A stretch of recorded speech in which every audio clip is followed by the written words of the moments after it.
Hey guys, tonight we're time travelling back to ancient Egypt, not to tour the pyramids or get lectured about dynasties, but to do something way more important.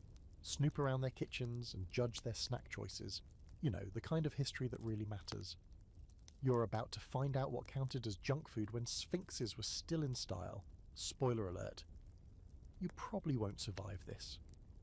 Not because it's dangerous, but because some of these treats are, let's just say, not FDA approved. So before you get comfortable, take a moment to like the video and subscribe.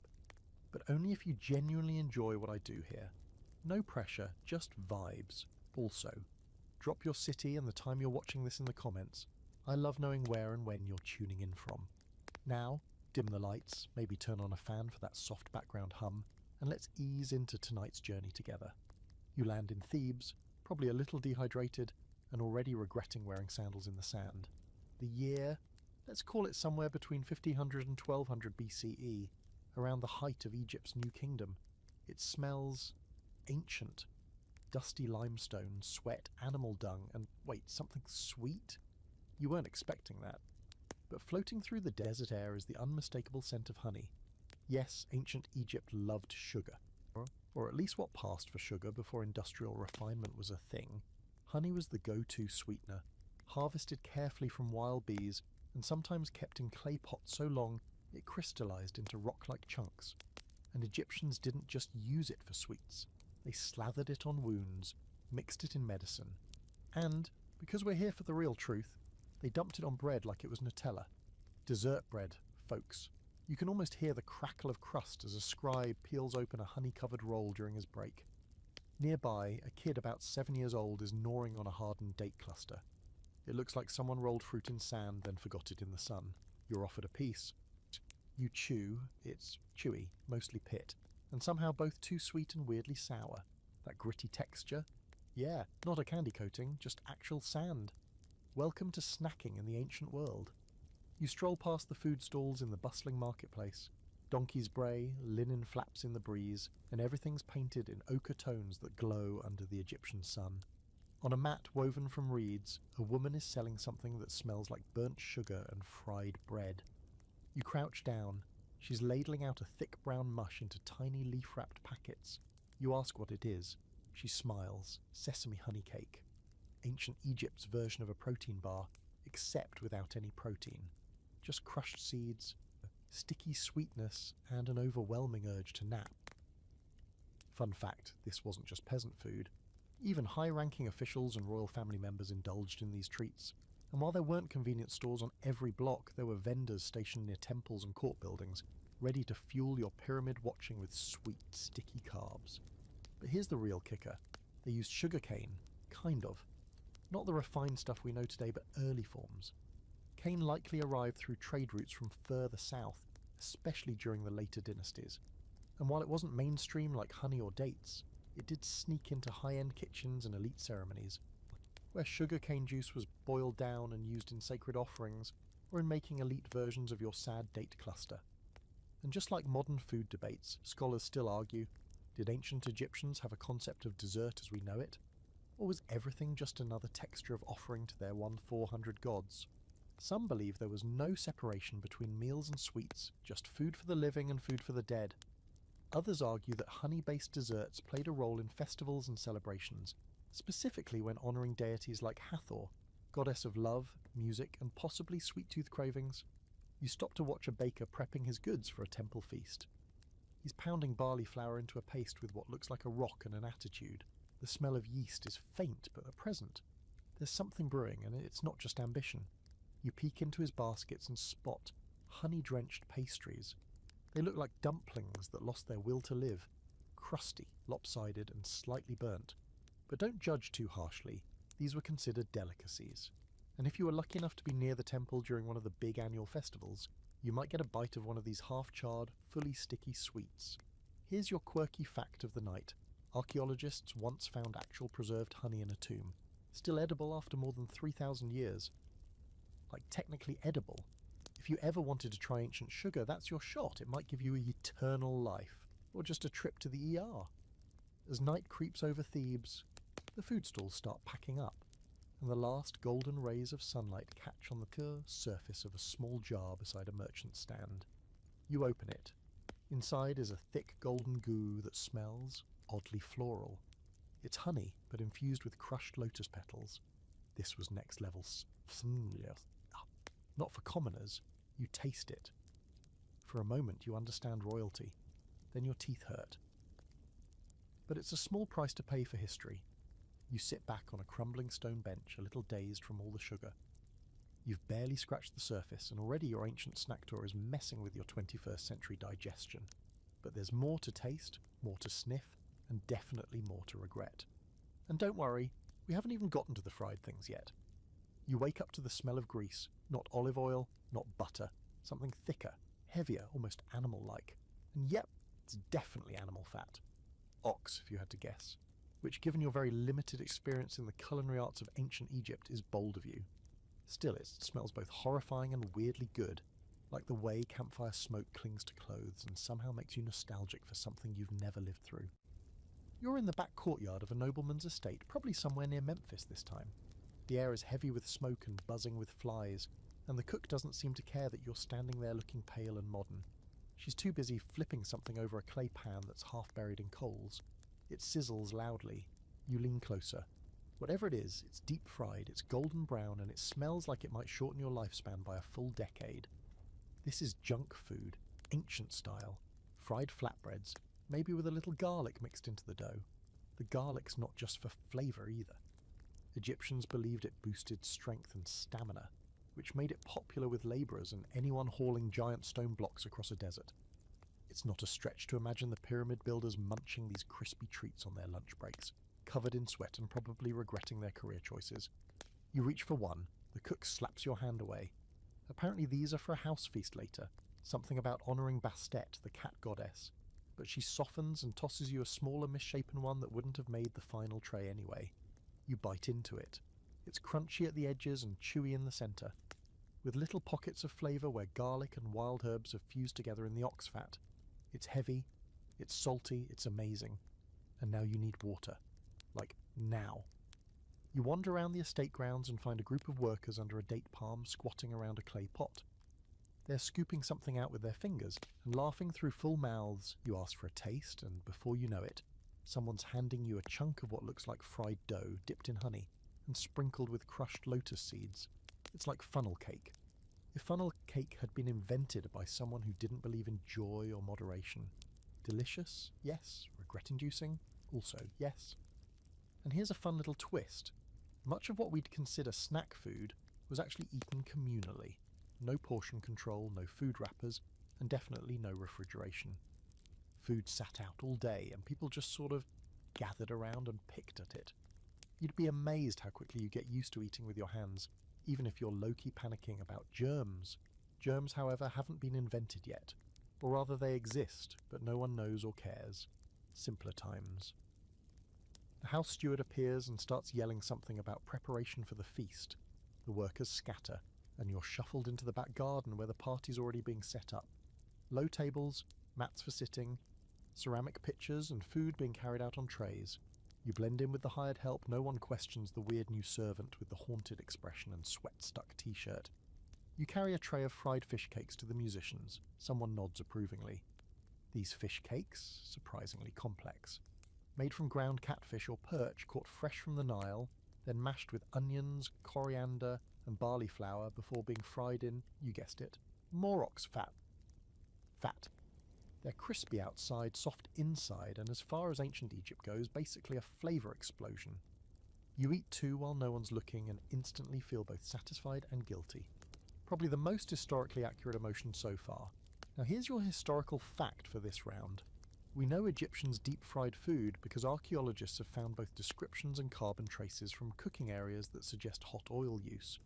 And while they didn't have thermometers or timers, they definitely knew their way around a good sizzle.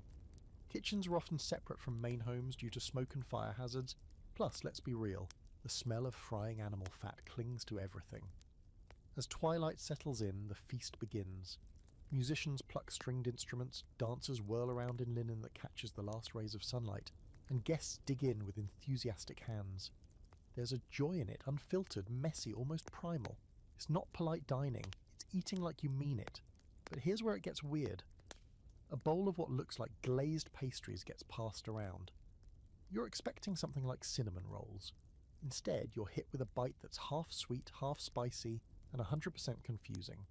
There's honey, sure, but also something like ground fenugreek or cumin. The taste lingers, not in a good way. One guest explains, between mouthfuls, that the spice mix is sacred. It's part of a family recipe passed down for generations and linked to ritual offerings. Another guest disagrees, loudly says it's just trendy temple food and that spices ruin everything. You sit back and watch the ancient equivalent of a Reddit food thread play out in real time. This brings us to our scholarly debate of the night. Did Egyptians deep fry as a luxury or as necessity? Some historians argue that frying in precious animal fat was a high-status move, only for those who could afford the waste. Others say it was an efficient way to preserve food in the heat, especially proteins like fish. The jury's still out. But as you gnaw on your third fish cake, you decide it was probably both. Humans have always been complicated like that. As night deepens and torches flicker to life, the cook who slapped your hand earlier waves you over. She hands you a final snack, some kind of fried flatbread rolled into a cone and stuffed with mashed lentils and wild herbs. You bite in and immediately burn your tongue. You don't care. It's worth it. Your eyes water. It's the most flavourful thing you've eaten all day, and it tastes like history. Hot, greasy, a little smoky, and too good to be forgotten. You sit by the fountain with your mystery wrap, listening to the party wind down. Somewhere in the shadows, a cat sneaks a bit of fish off an abandoned plate. You toast it silently. Bastet would approve. Morning again, and this time you're waking up on a woven mat just outside the workers' village near Deir el Medina. Your back hurts. Your mouth is dry and your stomach is confused. Yesterday's fried fish cake is still very much present, staging some kind of slow-moving revolt. But you're not here to be comfortable. You're here to chase down ancient Egypt's version of junk food. And it looks like today's menu is going to be very fibre-forward. You roll over and see a group of labourers eating breakfast. The sun's barely up, and they're already tearing into crusty loaves of bread and drinking what looks like cloudy beer. One guy gestures to you and hands over a bite of what appears to be a date. Just a date, shriveled and dark, but still sweet when you chew it. Then another date. Then a fig. Then some sort of dried paste that might have once been pomegranate. Each bite is chewy, slightly fermented, and clings to your teeth like it's trying to become one with your gums. And then it hits you. The ancient Egyptian equivalent of trail mix. It's just dried fruit and nuts mashed together and sun-cured into sticky blobs, probably wrapped in a palm leaf or shoved into a pot. This was snack food for workers, the kind of thing you could carry in your tunic and gnaw on during a break from carving hieroglyphs. You start to appreciate the logic. Simple ingredients, no prep, little burst of sugar, and boom, back to chiseling stuff into walls. But not everything you're chewing is totally safe. One of the workers shows off a snack he says is made from green figs. You try it and instantly regret it. It's sour, mouth-puckering, and vaguely bitter in that this could be poison kind of way. Turns out some varieties of wild figs weren't just unripe, they were borderline toxic. Egyptians ate them anyway, because that's what you do when your options are this probably won't kill me or go hungry. High risk, high reward. You start to feel a rumble deep in your gut. Uh-oh, the date fig mash has teamed up with the ox fat from yesterday and declared war. You wander off looking for a private spot to think about your life choices and maybe reconsider your time-travelling career. By mid-morning, you're staggering back toward the village centre, where a woman is boiling something in a blackened pot. The smell is earthy and sour, like old yogurt mixed with sweat. She hands you a bowl and smiles. You take a sip. It's lukewarm, chunky and aggressively tangy. Milk, sort of, but not fresh. This is probably fermented goat milk, one of the many things ancient Egyptians did with dairy besides making cheese. And here's your quirky fact. Egyptians loved their dairy, but refrigeration was, well, not a thing. So they got creative. Sour milk drinks, cheese that tasted like wet bread, and butter that smelled faintly of sheep. And they didn't just drink it, they used it in medicine. Religious rituals, and sometimes even hair care. Yes, you could condition your locks with goat yogurt. Were you supposed to? Absolutely not, but they did. As you choke down the last spoonful of what you now believe might have been early kefir, or some punishment disguised as a beverage, you remember that some Egyptian texts mention milk as pure food of the gods. That tracks. because only a deity with an iron stomach could drink this willingly. By noon, you're hiding under the shade of a date palm, your stomach doing small gymnastics, when a merchant wagon rattles by. It's pulled by a donkey and loaded with baskets of... Wait, is that more food? You jog up beside the cart and ask the driver where he's going. He says he's headed toward the West Bank to sell snacks to workers at the temple complex. You hitch a ride. This might be your best shot at discovering what actual working-class junk food looked like in the dirt and heat of everyday labour. When you arrive, the scene is wild. Masons and painters are sprawled out under tarps, shirtless and sunburned, passing around what looks like mashed beans and flatbread. Others are chewing something reddish-brown, spitting out the pits. You try it. More dates, of course, but these have been soaked in some kind of syrup, thick, sweet, slightly smoky, possibly boiled with resin or myrrh. Dessert with a touch of embalming fluid, classy. One man offers you a bowl of lentil stew but says it's better cold, like pudding. He's not wrong, it's a starchy, spiced with coriander, and surprisingly filling. Someone adds a drizzle of leftover beer mash on top. This isn't so much a recipe as a dare, but it works. You slurp it down like a sad parfait and feel the day's heat creeping into your skull. Here's your historical fact of the day. Archaeologists have found traces of these exact ingredients, lentils, dates, and legumes in pottery shards at workers' camps, and some of these ancient junk foods were highly regional. For example, in Lower Egypt near the Delta, they preferred pickled radishes and garlic snacks. In Upper Egypt, it was more about dried fruit clusters and barley cakes. Which brings us to tonight's scholarly mystery. Were these snacks truly junk food in the way we understand it? Or were they just the only food available between real meals?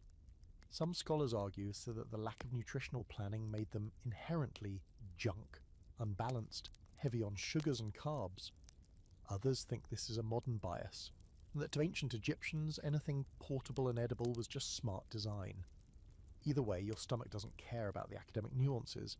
It's now a churning cauldron of ancient carbs, sour dairy, and resin-glazed dates. You lie back on a stack of woven baskets, watching vultures circle lazily in the sky, and try not to think about what your intestines are going to do next. The sun's going down, casting long shadows over the temple walls. Workers are packing up, wiping dust from their faces, and tucking leftover snacks into cloth pouches. You're handed one. Inside are 3 rock-hard figs, a crumbling wedge of barley bread, and a tiny clay cup of beer residue. Not a feast, but it's honest. You take a slow bite of the bread and let the crunch echo in your skull. Somewhere nearby, someone lights a small fire and tosses in a handful of dried herbs. The smoke drifts up, mixing with the last bits of sunlit dust. You sit in the middle of it all, bloated, curious, and a little too full of lentils. Tomorrow you decide you're skipping the figs. The sun rises with that slow golden creep that makes you think everything's calm and gentle, until it smacks you in the face and reminds you that you're still in the middle of an ancient Egyptian summer, surrounded by sand, sweat, and what you now know is a civilization deeply committed to the carb life. Today's adventure? Bread. More bread. And maybe, if you're lucky, something mildly alcoholic that passes for beer.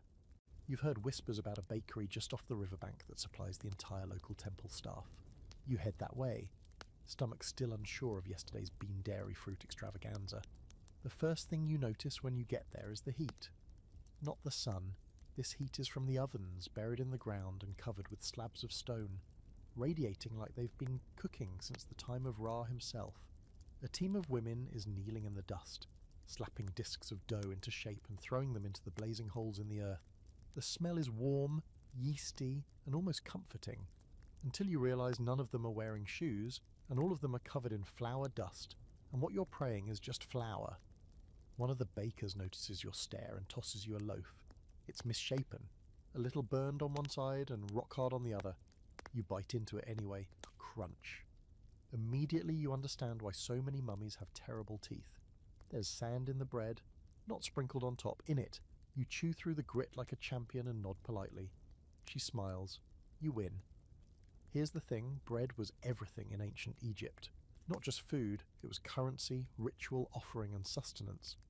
Most people ate some variation of it multiple times a day. The most common version was made from barley, sometimes emmer wheat, and occasionally with added ingredients like dates or spices, depending on what you could afford. And because the grinding stones were rough and the flour wasn't sifted, sand and tiny bits of stone often made it into the dough. Delicious, right? You're invited to watch the process more closely. Grain is poured onto a grinding slab and pulverized by hand with a heavy stone. The rhythmic scraping is hypnotic, almost meditative, until you notice the baker's hands are bleeding.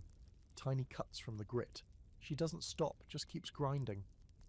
You feel very privileged to be from a world with stand mixers and band-aids. Over by the ovens, another group is preparing something called beer bread. This is where things get interesting. They take partially fermented barley mash, the leftovers from brewing, and mix it with ground flour, then bake it until it's solid enough to chew but soft enough to mash again later. Basically, it's bread designed to be turned back into drink. You're handed a piece. It's wet, squishy, fermented, somewhere between banana bread and bad decisions. You eat it anyway. The taste, sour, earthy, slightly fizzy, like someone left oatmeal in a hot room for a week and then dared you to try it. Here's your historical fact. This bread-beer combo wasn't just common, it was essential.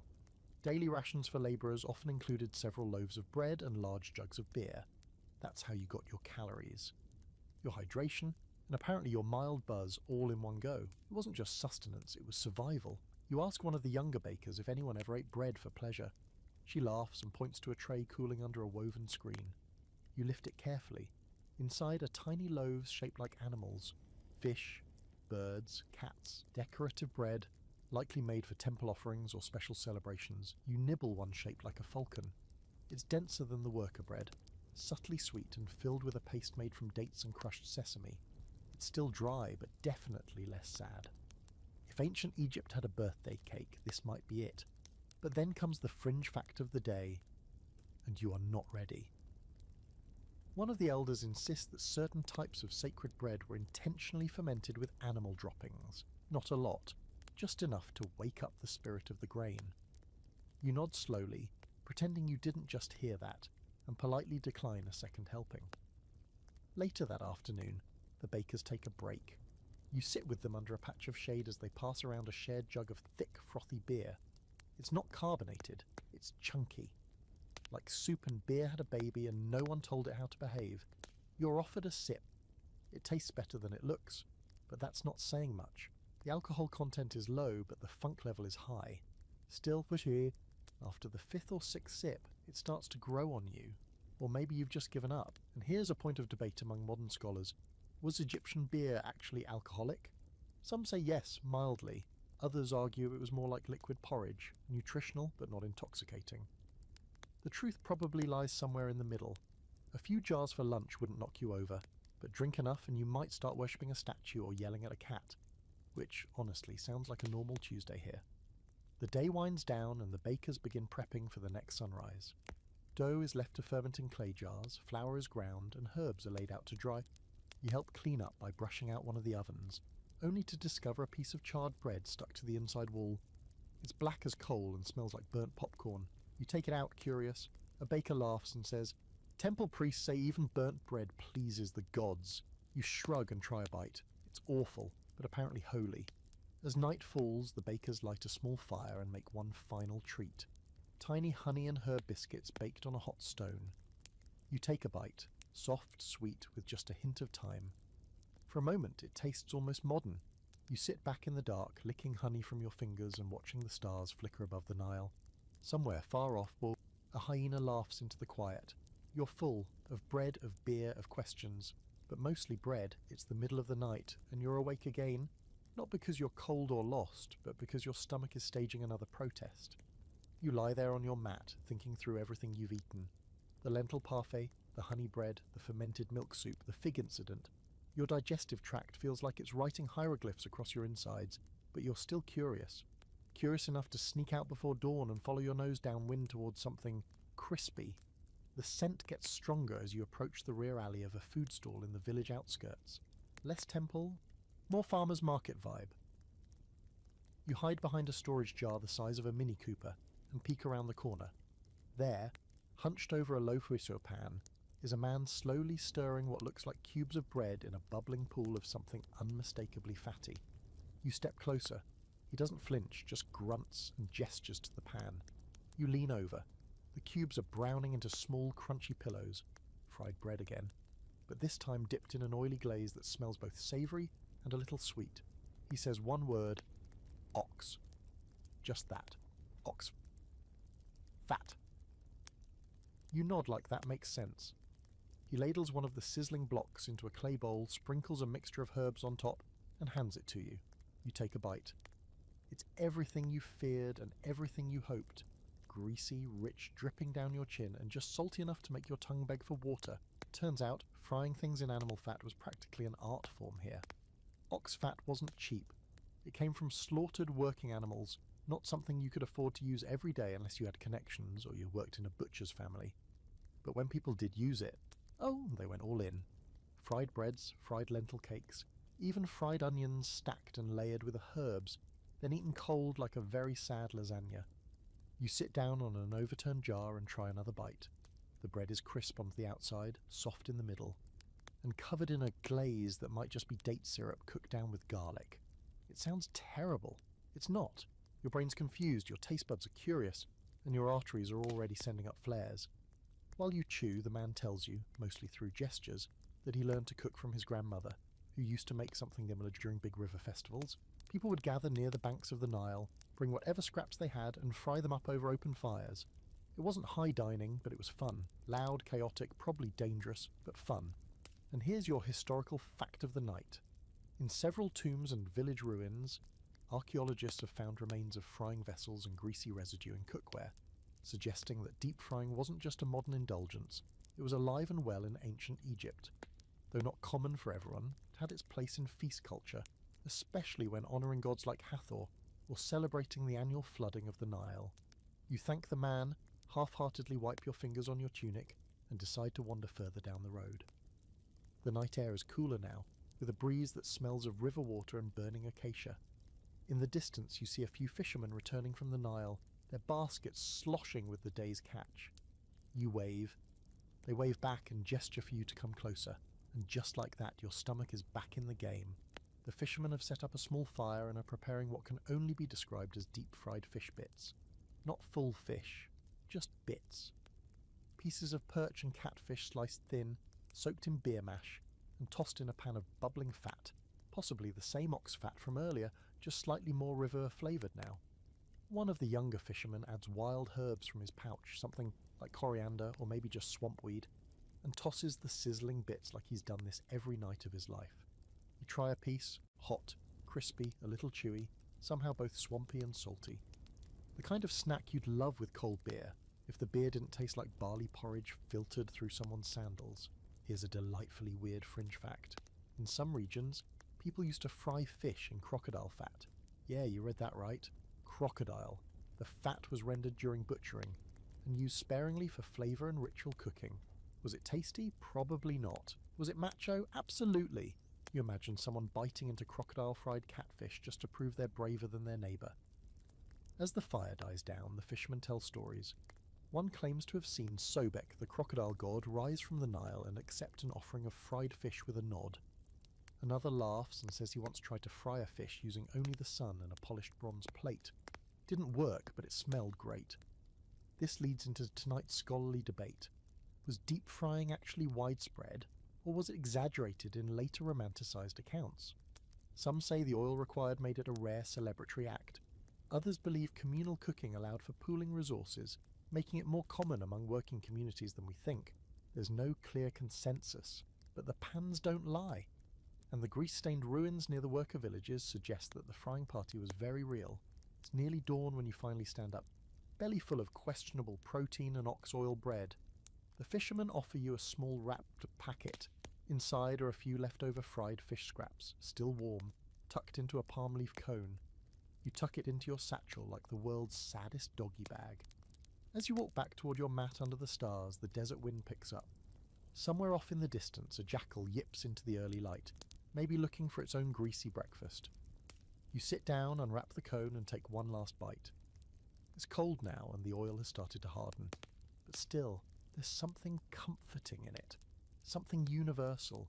Crispy, hot, salty, slightly regrettable. Ancient Egypt's version of fast food. You wake up coughing softly at first, then like your lungs are trying to climb out of your body. The air is thick, not with sand this time, but smoke. Smoky sweet, sour, and suspiciously dairy adjacent. You blink your way upright and immediately regret it. You've wandered into a part of the workers' village that smells like someone tried to cook yogurt and then forgot to stop. And yep, as you step into the narrow alley, you find the culprit. An old man hunched over a bubbling pot is muttering to himself in a mix of ancient Egyptian and the universal language of, "Why is this still boiling?" He's churning something with a long stick, and every time he lifts it out, the mixture clings to it like a milk-based ghost. He sees you watching, grins with half his teeth and motions for you to sit. You do, mostly out of fear, and the next thing you know, he's ladled a scoop of his hot swampy brew into a rough clay bowl and handed it to you. You bring it to your lips, smells challenging. You sip. It's tangy, really tangy, sour in a way that makes your eyes water a little. It's thick, grainy and slightly salty, like someone tried to make a milkshake with goat cheese and gave up halfway through.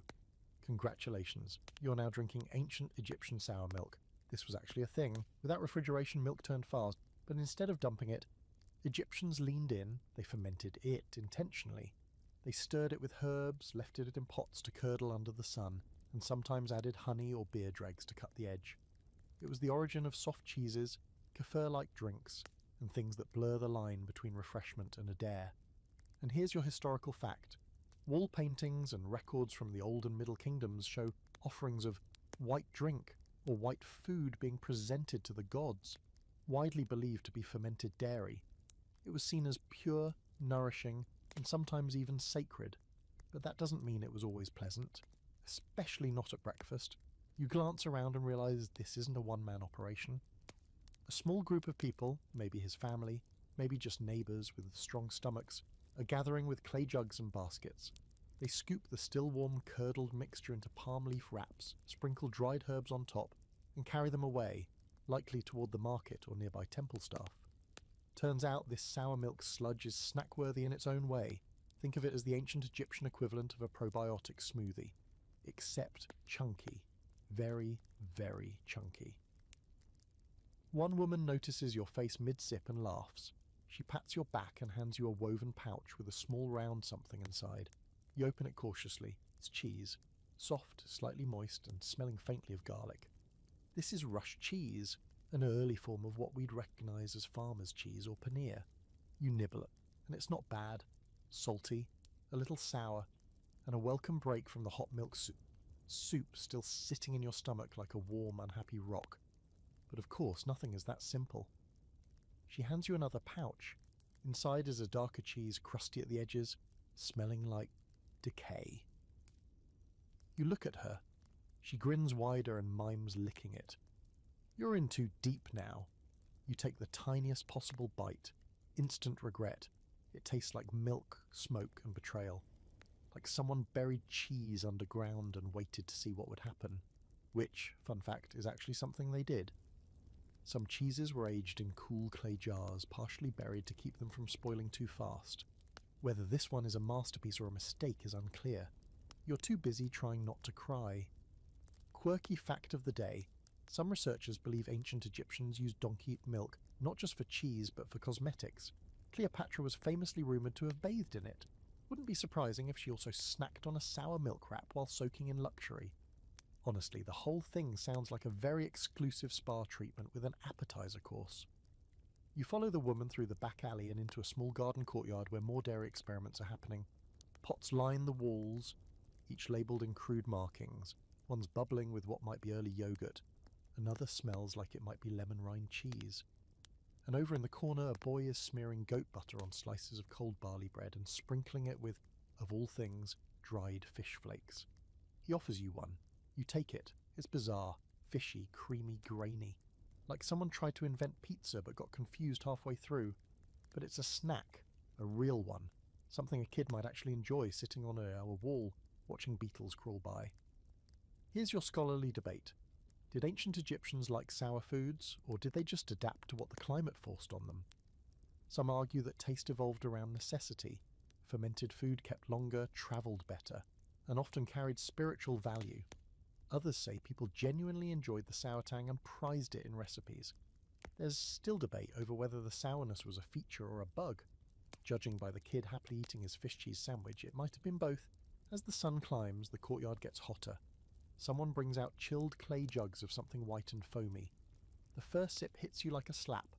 It's cold, which is nice, but it tastes like milk soda mixed with vinegar and sadness. Still, after everything you've tried, you sip again. It's not worse than that weird wheat beer. And it's hydrating, probably. Before you go, the old man waves you over again. He hands you a small cup, something ceremonial clearly. It's filled with a pale blue liquid that shimmers faintly in the sunlight. You sniff it. It smells like sour milk and crushed herbs. You drink. Immediately your mouth goes numb. You smile. He smiles back. It's ancient Egyptian dairy liqueur. Probably just fermented milk with blue lotus extract or something herbal. But it hits like a shot of something deeply not legal in your century.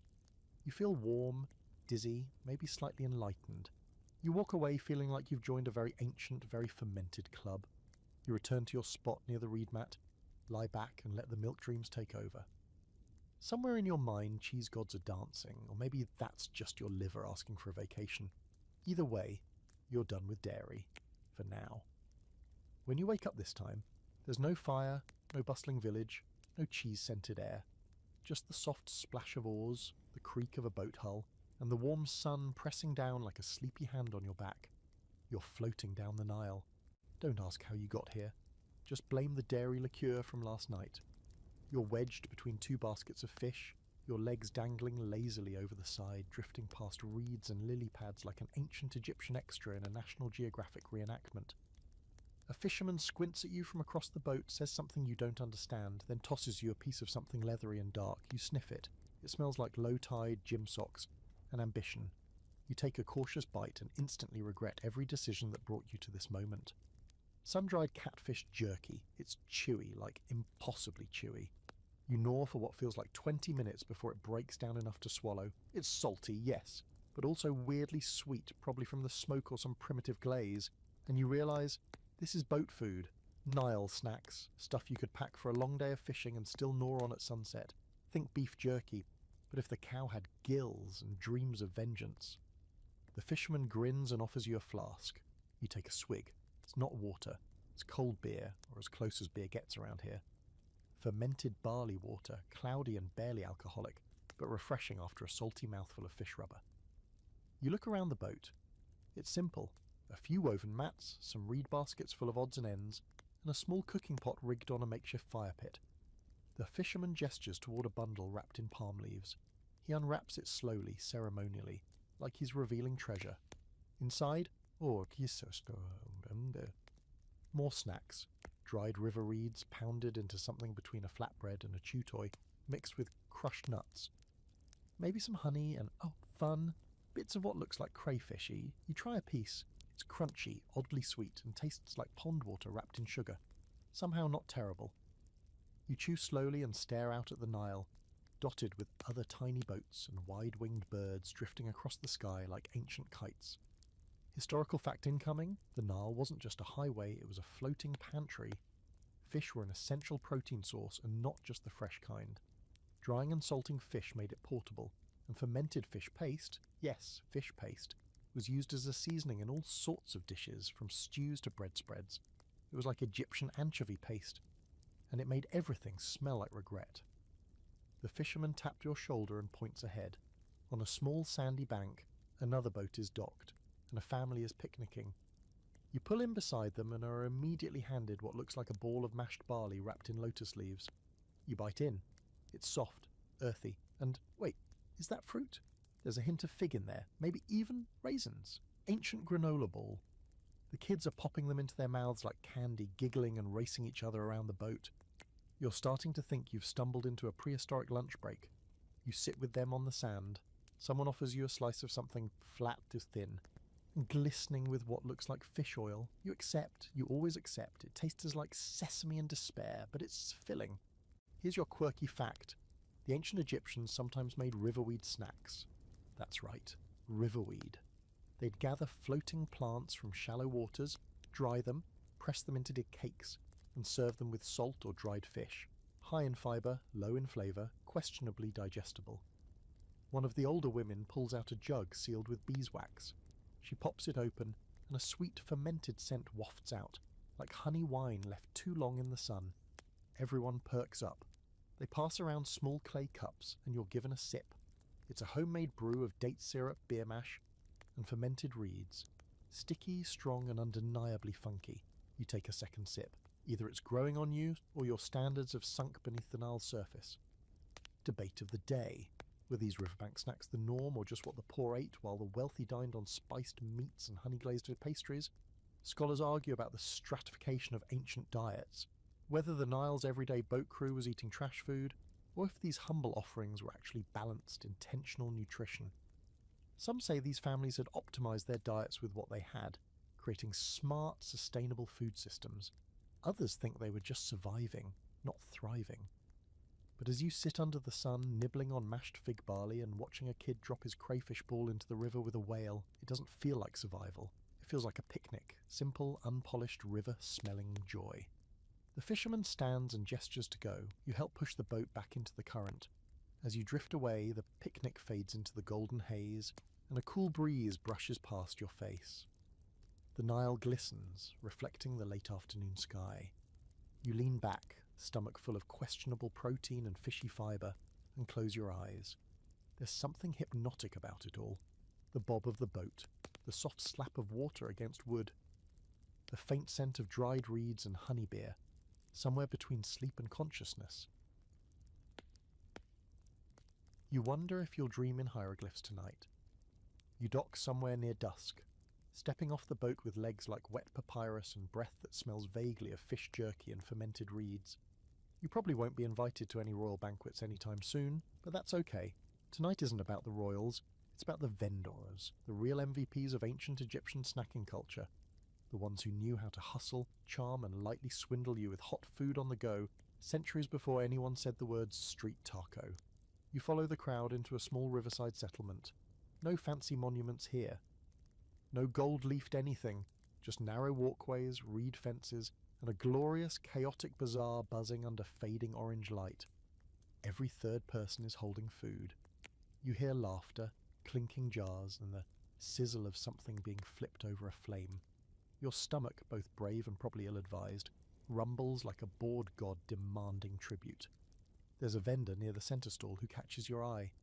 He's got a tiny fire pit balanced on 3 carved stones, with skewers resting across the top like he's auditioning for ancient Egypt's chopped. You lean in and see what's cooking. Something thin, dark, and kind of shiny, he tells you, grinning. It's crocodile jerky. Well, you're not sure if he's serious, but he waves a skewer in front of your face like a magician with a meat wand. You take it. It's spicy, like surprisingly spicy. There's no chili, but it's packed with crushed coriander, ground garlic, and something that leaves a slow, creeping burn on your tongue. The texture? Tough. You chew and chew and chew again.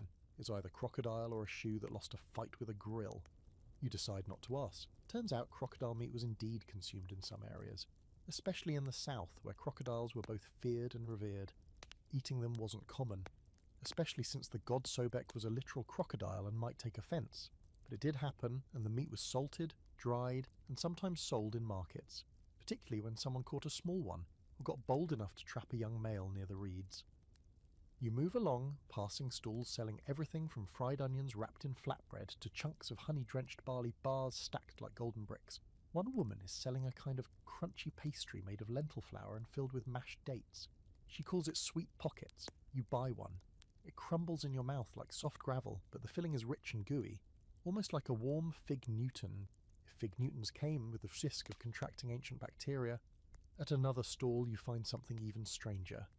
A man is fanning a fire beneath a bubbling pot and ladling out small servings into thick palm leaf cones. You peek inside and see pale chunks swimming in what looks like syrup. He offers you a taste, pointing to a picture of a hippo carved onto a wood sign behind him. You freeze. Is this? He nods. Fat of hippo, he says, proud, with carob and honey. Your brain does backflips. Hippo-fat caramels. That's what you're about to eat. You stare at the molten blob for a second longer than necessary, then take a bite because you've clearly lost control of your life. It's fatty, rich in a way that coats your mouth and soul. The carob and honey are doing their best, but there's no mistaking the earthy heaviness of rendered hippo. It's both dessert and survival ration. You swallow and decide never to speak of this again. Quirky fact of the day: some rare feasts, especially among the Nile Delta elite, included exotic meats, hippo, giraffe, even plus lion in some absurd cases. Not everyday meals, but occasional flexes of wealth and danger-doming. Hippo-fat specifically was also used in medicine and cosmetics, making it one of the more versatile weird ingredients of the time. You chase the caramel with something safer, probably. A small roasted pastry shaped like a pyramid, filled with chickpeas and crushed nuts, and drizzled with a syrup made from date wine. It's nutty, slightly savoury, and, thankfully, not made of hippo. You make a mental note to find this vendor again, if you survive the night. Across the way, two teenage boys are frying something in a shallow pan and shouting about its aphrodisiac properties. You step closer, out of curiosity and poor judgment, and discover they're selling fried lotus root strips dusted with some kind of dried herb powder. You try one. It's crispy, slightly floral, and tastes like it would pair well with not being told it's an aphrodisiac. They wink at you anyway. You walk away faster than you chew. Here's your scholarly debate for the night. Were food vendors like this common, or were they exaggerated in romanticised texts and modern imaginations? Some researchers say bustling food stalls were mostly a city thing. Memphis, Bulls, Thebes, Heliopolis. Others believe informal street vending was widespread, with everyday people selling whatever they could cook in bulk. The lack of written records on lower-class food culture makes it hard to know for sure. But if smell is evidence, then these places were real, very real, and unforgettable. As the sky dims, lanterns flicker to life, small clay bowls filled with oil and tiny reeds serving as wicks. The whole market glows like a floating constellation. Vendors shout their final offers, kids dart through the crowd with sticky fingers and half-eaten honey cakes. A group of musicians begins to play nearby, their flutes and hand drums weaving into the hum of night commerce. You find a quiet corner near a closed stall and sit down, hands sticky, head buzzing from salt, sugar, and that deeply confusing hippo candy. You pull out the last of your snacks, a leftover sweet pocket and the now hardened crocodile skewer. You nibble on both, watching as the market slowly winds down. A cat slinks past you, stops, and eyes your food. You break off a bit of jerky and toss it its way. It sniffs, considers, and then walks off like you've offended its ancestry. Fair. You lean back against the stall's wall, the smells of the night still clinging to your clothes. Fried oil, honey, river mud, and crushed herbs. It's the scent of a civilization that knew how to turn just about anything into food, whether it should have or not. And honestly, you respect it. You wake up to the sound of buzzing. Not voices, not footsteps, not the gentle clink of pottery. No, this is a full-on bee rave somewhere nearby, and it's growing louder by the second. You crack one eye open and realise you're lying dangerously close to a large clay hive, a honey hive to Meuse. And judging by the bee traffic, someone forgot to put up a do not disturb sign. You roll away slowly, so slowly it feels like a scene from a horror movie set in a botanical garden, and crawl out from behind the stall where you passed out. The bazaar is quiet now. Morning light filters through strips of linen hanging above the walkway. Everything's soft gold and dusty shadows. You're sticky, groggy, and probably still digesting something unholy from last night. But the honey scent hits you like a blessing. You follow it around the corner into a quiet alley where a woman is tending to a series of low domed clay structures lined up against a wall. Beehives, ancient Egyptian style. She doesn't flinch when you approach, just hands you a flat piece of bread smeared with thick amber goo. You bite in before your brain can stop you. It's incredible. Sticky, floral, a little smoky from being stored in a clay jar near the hearth. The bread is crumbly but warm, like it was just pulled from the ashes of a small fire. The honey sinks into it, soaking the edges. It's not quite breakfast, it's not quite dessert, it's ritual food. You can feel it in your teeth. She points to a small clay pot beside the hearth. You peek inside, it's packed full of honeycomb, still glistening. Some of it has hardened around the edges, turning into candy-like chunks you could probably chip a tooth on. She offers you one. You chew slowly. It's a mix of wax, syrup, and faint floral notes, like chewing perfume, but in a good way. Kind of. This is where things get fascinating. Honey wasn't just food in ancient Egypt. It was medicine. It was preservation. It was offering. And it was power. Tombs have been found with sealed honey pots over 3,000 years old, and still perfectly edible. That's your historical fact for the day. Honey doesn't spoil, time can't touch it. Archaeologists found honey jars in King Tut's tomb that were still smooth, sweet, and surprisingly normal looking. Meanwhile, you've thrown out yogurt that expired yesterday. Make it make sense. The woman walks over to a storage crate and pulls out a tray of pastries. At first glance, they look like rocks. Then you realise they're honey cakes, dense, dark, and shaped like little bricks. She offers one, you nibble. It's rich, soaked through with honey and something like sesame or flax, heavy enough to double as a weapon. The aftertaste lingers in your throat with a sweetness that borders on cloying, but there's no denying this is dessert. Real indulgent dessert. No pickled radish or fermented milk in sight. And now for your quirky fact. These honey cakes were often shaped like animals, hippos, falcons, even cats. Not for fun necessarily, but for symbolic reasons. Offering animal-shaped treats to the gods was common, and sometimes even part of specific feasts. Eating them, a little less common, unless you worked in a temple and had sneaky fingers. You ask if you can help, mostly to justify the fact that you're now 6 honey treats deep and starting to see the air shimmer. She laughs and shows you how to shape the dough. Barley flour, ground nuts, honey, and dried figs. You mash everything in a large bowl with a smooth stone until it sticks together, then press it into a mould carved like a lion. Symbol of strength, she says. Probably also a symbol of don't eat the whole tray. The mould goes into a clay oven, and 10 minutes later, out comes your very first lion cake. It's slightly burnt, a little crooked, but she claps anyway and hands it to you with pride. You bite the ear off. Crunchy, sweet, empowering. Then she points to a different, smaller pot nearby. This one's sealed with twine and wax. She cracks it open, and the scent punches you in the face. It's like honey, yes, but also something sharp, fermented, almost vinegary. You lean in and see something bobbing inside. Fruit, dates probably. Maybe pomegranate, soaked for weeks in honey, and something herbal. You try a small spoonful and feel your jaw clench. It's syrupy, but with bite. Like ancient Sour Patch Kids. Your teeth aren't happy, but your curiosity is. This leads into tonight's scholarly debate. Were honey-based treats common among the lower classes, or were they reserved for elites and temple rituals? Some believe that everyday folks had limited access to honey, especially in drier regions, and used it sparingly, more as a special occasion ingredient. Others argue that wild hives were common enough, and honey was bartered like any other staple. The answer probably shifts depending on the region, season, and your relationship with whoever controlled the beehives. You take one last look around the little alley bakery. Clay pots lined up neatly, bees buzzing lazily in the distance. The smell of scorched flour and hot sugar lingering in the air like a dream. You're full again. Not uncomfortably full this time. Just sweetly full, spiritually full. Maybe honey actually does have divine properties. Or maybe you're just crashing from the sugar high. Before you leave, the woman hands you a small wrapped packet.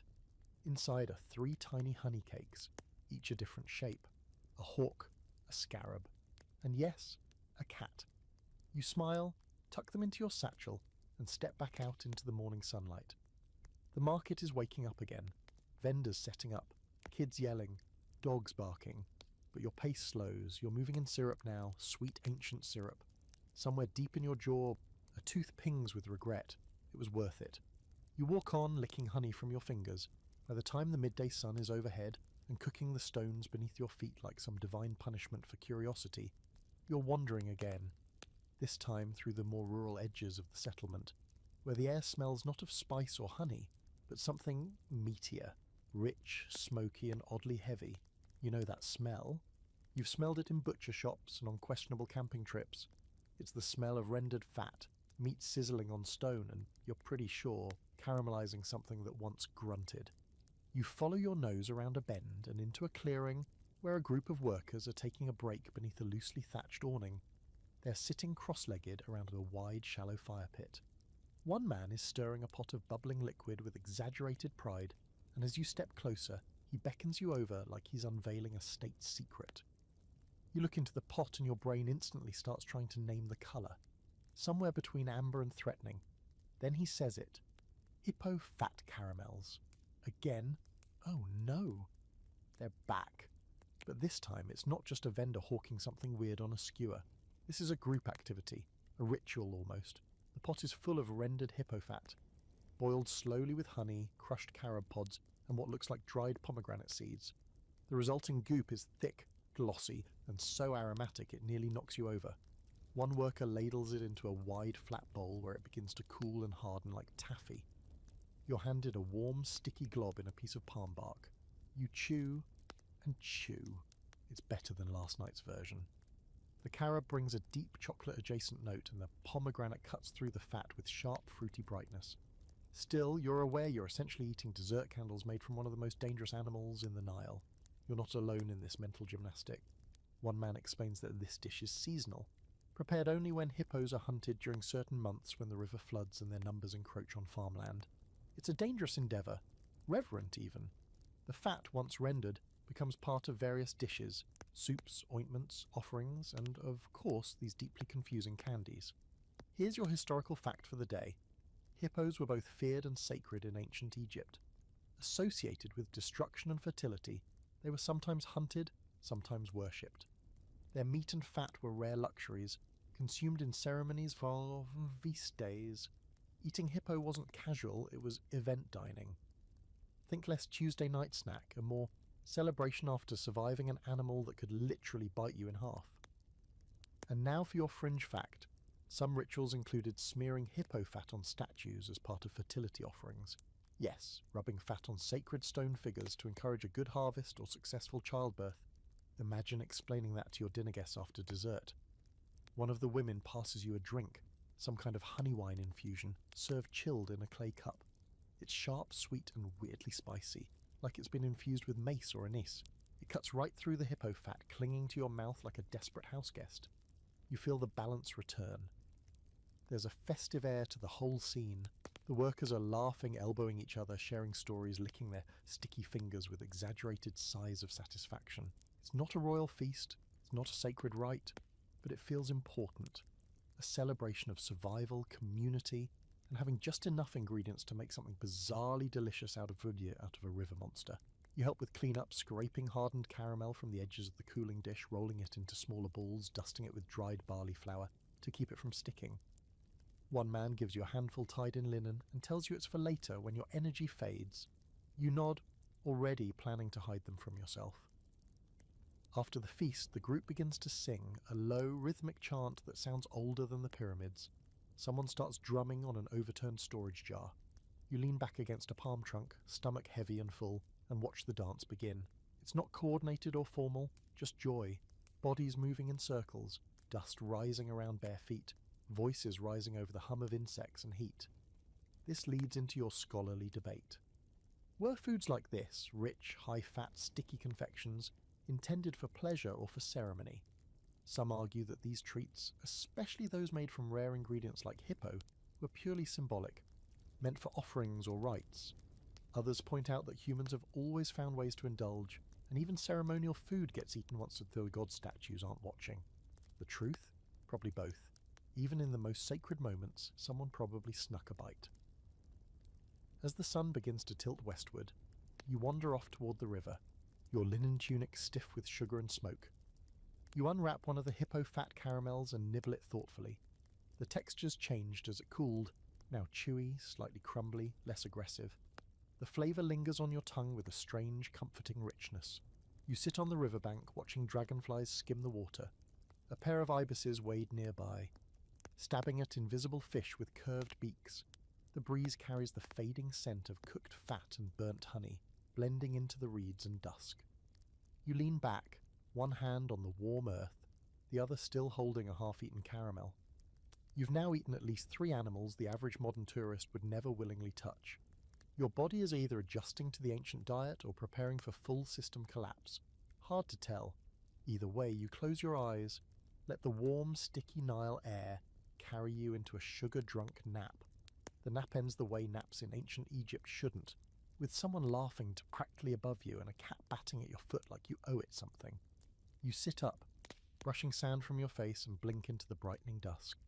A teenager with a shaved head and a single long braid is standing nearby, holding something green and vaguely suggestive. "Want some?" he says with a smirk, extending a long leafy stalk like it's the world's weirdest invitation. It's lettuce. Just lettuce. You reach for it, confused but curious. He snaps it in half and hands you a chunk. The outer leaves are limp from the heat, but the centre is surprisingly crisp. You take a bite. It's watery, mild, refreshing, after the hippo-fat carnival you attended earlier. Then you notice he's still grinning at you like you just ate a dirty joke. "Good for love," he says, wiggling his eyebrows. Oh no. Turns out, in ancient Egypt, lettuce was more than just rabbit food. It had reputation. Specifically, the variety known as Egyptian lettuce, a tall, pointy-leafed version that oozed white sap when snapped, was strongly associated with fertility and male potency. Yeah, he just bit into an ancient aphrodisiac. Casual. The teen is already crunching on his half, clearly proud of this knowledge. You nod slowly, your brain now flooded with all the implications of a society that handed around fertility lettuce like breath mints. You chew carefully, like it might do something drastic if you go too fast. Here's your historical fact. Lettuce was sacred to Min, the god of fertility and reproduction, often depicted holding an erect phallus with one hand and a head of lettuce in the other. Subtlety was not the vibe. In festivals honouring Min, lettuce was offered, waved around, and even consumed in rituals that ranged from the symbolic to the slightly scandalous. So yeah, you just had a snack and joined an unspoken cult. You follow the teen back to his home, a modest mud brick structure with an open courtyard filled with goats, chickens and siblings. Dinner preparations are underway, and lettuce is on everything. It's chopped into a mash with garlic and barley to make a sort of dip. It's roasted with lentils and wild onions. It's even mixed with date paste and rolled into leafy snacks that look like nature's version of fruit leather. You're invited to try it all. The garlic one is sharp, the roasted version is savoury and smoky, the date-rolled version is, shockingly, not terrible. Sweet and slightly herbal, with a strange aftertaste that's hard to place but not unpleasant. You eat more than you should, partially because it's the first vaguely normal vegetable you've seen in days. Then someone breaks out the lettuce wine. You brace yourself. It's green, cloudy, and smells like a salad with trust issues. You sip. It's bitter, sour, and leaves your mouth feeling fuzzy. The teen winks. You stare into the middle distance and rethink your entire snack-based time travel plan. Here's your quirky fact of the day. Ancient Egyptian texts mention lettuce as an aphrodisiac, but also as a cure for everything from indigestion to snake bites. Some medical papyri even list it as a calming agent for disturbed dreams. Meanwhile, it was also stuffed into temple offerings and used in love spells. Basically, if lettuce didn't fix it, it wasn't worth fixing. As the evening cools, the courtyard fills with family members, laughing, arguing, eating from shared bowls. You sit in a corner, trying to politely decline a third helping of lettuce garlic mash, when the family matriarch brings out a basket of tiny fried things. At first you think they're seeds or nuts, then you hear one of the children crunch down loudly.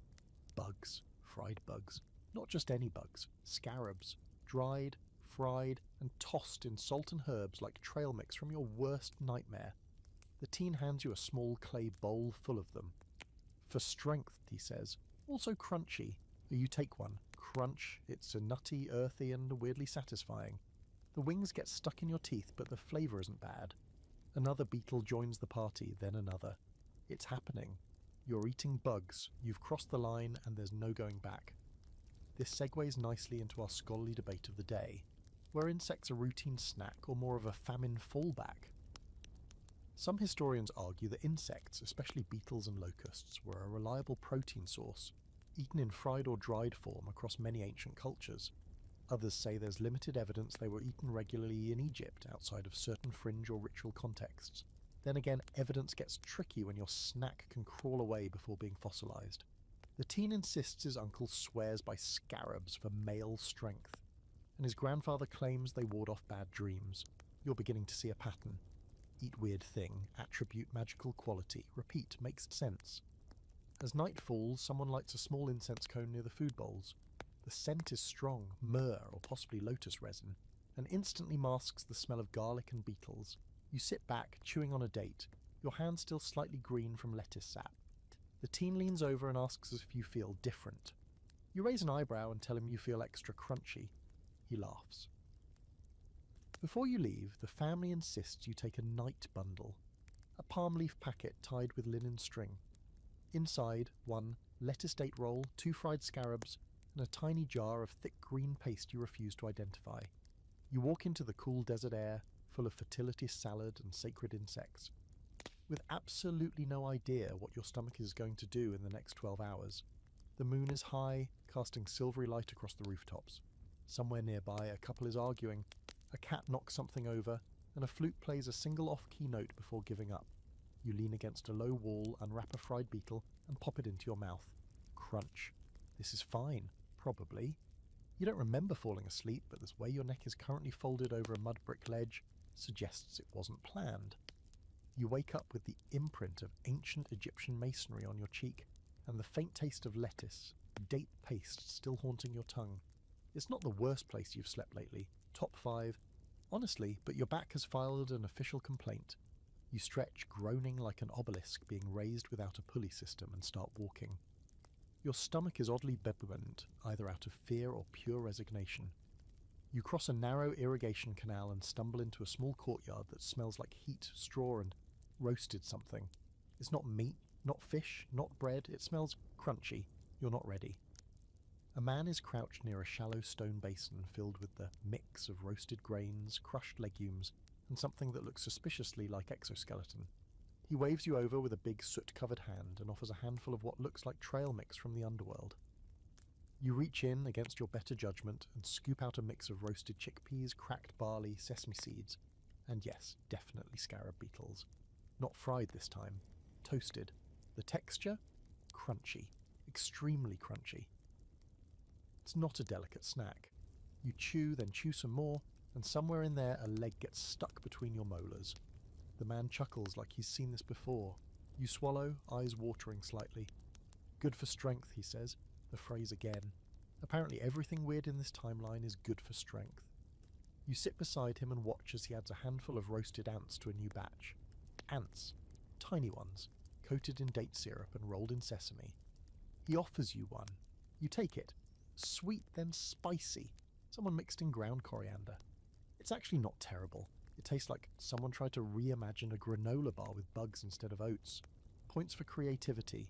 Deducted points for legs. You ask where all the bugs are coming from, and he gestures toward a cluster of woven baskets and shallow clay dishes left out in the sun. Traps, essentially. Baited with date syrup or crushed melon, they lure in scarabs, ants, and the occasional cricket. Then it's just a matter of sorting, drying, roasting, and voila, snack mix. High protein, long shelf life, surprisingly crunchy. Here's your historical fact. Insects in ancient Egypt weren't just pests, they were symbolic, sacred, and in some cases eaten. The scarab beetle or dung beetle was deeply associated with the god Khepri, a symbol of rebirth and the rising sun. While they were more commonly used in amulets and carvings, evidence suggests that certain beetles, especially larger ones, were roasted or boiled for food during festivals or lean seasons. It wasn't mainstream, but it wasn't unheard of either. What's truly wild is how matter-of-fact it all is. No one is sneaking around, hiding their beetle habits. These snacks are passed around casually like salted nuts at a tavern. A group of kids runs by, grabbing handfuls from a communal bowl. One of them has a smear of date syrup on his chin and the unmistakable wing of a roasted dragonfly stuck to his sleeve. He looks happy, carefree, like this is the best day of his week. The man beside you reaches for another bowl and offers what looks like a sticky patty. You hesitate. He breaks it in half and shows you the inside, more bugs, mashed and mixed with barley and honey, then pressed into a disc and left to harden in the sun. It's dense, heavy. You take a bite and realize it's basically an ancient energy bar. Crunchy, chewy, sweet, and horrifying if you think about it too long. And here comes your fringe fact. Some tombs have revealed storage jars with insect remains mixed into grain offerings. Whether they were intentionally added or simply contaminated isn't clear, but it's enough to spark debate among scholars. Were insects added for symbolic reasons? Nutritional? Or were the ancient Egyptians just really unfazed by crunchy surprises? Which brings us to the debate of the day. Were insects a legitimate food group in ancient Egypt or just an occasional snack of necessity? Some historians argue that bug consumption was minimal and primarily symbolic, part of festivals or special rituals. Others, especially entomologists who study ancient food remains, suggest a more utilitarian approach. Bugs were abundant, protein-rich, and easily prepared. The truth is probably somewhere in between. Like everything else in this dusty, beetle-loving world, context is key. You spend the next hour helping sort bugs from grain, an oddly meditative task. You learn to spot the edible ones, the ones with the least risk of stingers or awkward textures. You even get a nickname from the kids, Beetle Biter. It sounds cooler in their dialect, probably. As the sun climbs higher, the man shares one final dish. He unwraps a bundle of palm leaf to reveal what looks like a thin pancake folded over something. Wriggly. Oh no, you take a closer look. It's not alive. Thank the gods, but it was. A lava of some kind, roasted and mashed with lentils and onion, then spread thin and fried into what you assume is ancient Egypt's closest thing to a quesadilla. You take a bite. Smoky, savoury, and, against all odds, kind of good. The onion hides whatever the lava used to be, and the texture is soft, not slimy. You nod slowly as you chew. The man beams. You're one of them now, officially inducted into the crunchy secret club. By late afternoon you say your goodbyes and walk away with another linen-wrapped snack bundle. A small jar of ant syrup, a roasted beetle cake, and one lava pancake folded carefully for later. You feel heavy, weirdly proud, and slightly radioactive. The breeze picks up, stirring the dry grass and lifting tiny clouds of dust around your ankles. You find a shady spot near a half-crumbled wall and sit down, watching the horizon blur with heat and light. You unwrap the beetle cake and take a bite without thinking. Crunch. Yeah, you're fully in it now. By now, you're pretty sure your digestive system has either evolved or given up entirely. It doesn't complain anymore. It just waits. Which is probably the only reason you're able to wander into the Valley of the Workers without immediately curling into a fetal position under the nearest date palm. Because this place is gritty, sun-blasted, and humming with the kind of silent exhaustion only people who build tombs for a living can produce. You're here to shadow the lunch break of Deir el Medina's finest, stonecutters, painters, architects and labourers. These are the people who carved entire lives into limestone, whose daily grind was chipping gods and pharaohs into eternity, and they are hungry. You follow a small group past an open-air worksite where scaffolding clings to the side of a tomb entrance like a skeletal ribcage. The men are dusty, sunburned, and clearly trying not to fall apart before sunset. One of them gestures toward a shaded nook carved into the rock wall, where food is being unwrapped from cloth bundles and palm fronds like ancient lunchboxes. What you're seeing is not some royal feast. It's barely even a picnic, just dense handmade meals meant to be carried into the desert and survive the heat. A woman, maybe a wife or sister of one of the workers, pulls a squat clay pot from her basket and pops the lid. Immediately the smell hits you. Sour barley mash fermented with garlic and maybe wild leek. It's pungent. It could strip paint. But it's hot. It's filling, and it's what's for lunch. You sit cross-legged in the dust, trying to look normal and accept a scoop of the barley mash served with hard, crumbly bread that could probably double as a building material. You chew carefully. The mash is tangy, spiced with something sharp, maybe crushed mustard seed, and tastes like someone tried to turn beer into oatmeal and got halfway there. A boy beside you pulls out a handful of dried fruit strips, mostly figs and dates mashed and flattened, then coated in what looks like powdered coriander. He offers one. You take it, sweet, chewy, with that underlying dusty, crunchy texture you've grown used to. It's sticky enough to cement your molars together. You love it. And then comes the main course. Salted dried fish. Not filleted, not garnished. Just slabs of Nile perch that have been sun-dried until they resemble old leather, and then soaked quickly in vinegar brine. You take a bite and nearly fall over. It's intensely salty, with the texture of jerky and the soul of regret. But it works. After the sour mash and flatbread, it's a briny kick to the face in the best way possible. Here's your historical fact. The workers at Deir el Medina were paid in rations: bread, beer, onions, and sometimes dried fish. These weren't bonuses. They were part of the wage system. Their meals were heavy on calories, carbs, and preservation. No frills, just fuel. These guys were building tombs, not plating appetizers. Someone else breaks open a linen bundle and reveals a flattened cake of what looks like lentil and onion mush, fried and then baked until firm. You recognize it now, an earlier, sadder version of a lentil fritter. You take a bite. It's dense, dry at the edges, and full of a sharp herbal flavour. Not amazing, not awful. Kind of comforting in a "this might be all I get today" sort of way. This group eats fast, no ceremony, just chewing, grunting, and passing water flasks around between bites. You join them, gulping down warm, bitter beer that tastes like someone put a loaf of bread in a jar and gave it an attitude. One guy tells a story about a friend who once tried to sneak into the valley with honey cakes and ended up being chased by a dog for 2 miles. Everyone laughs. Another man says his wife accidentally fed him temple offering bread one time and he was sick for a week. More laughter.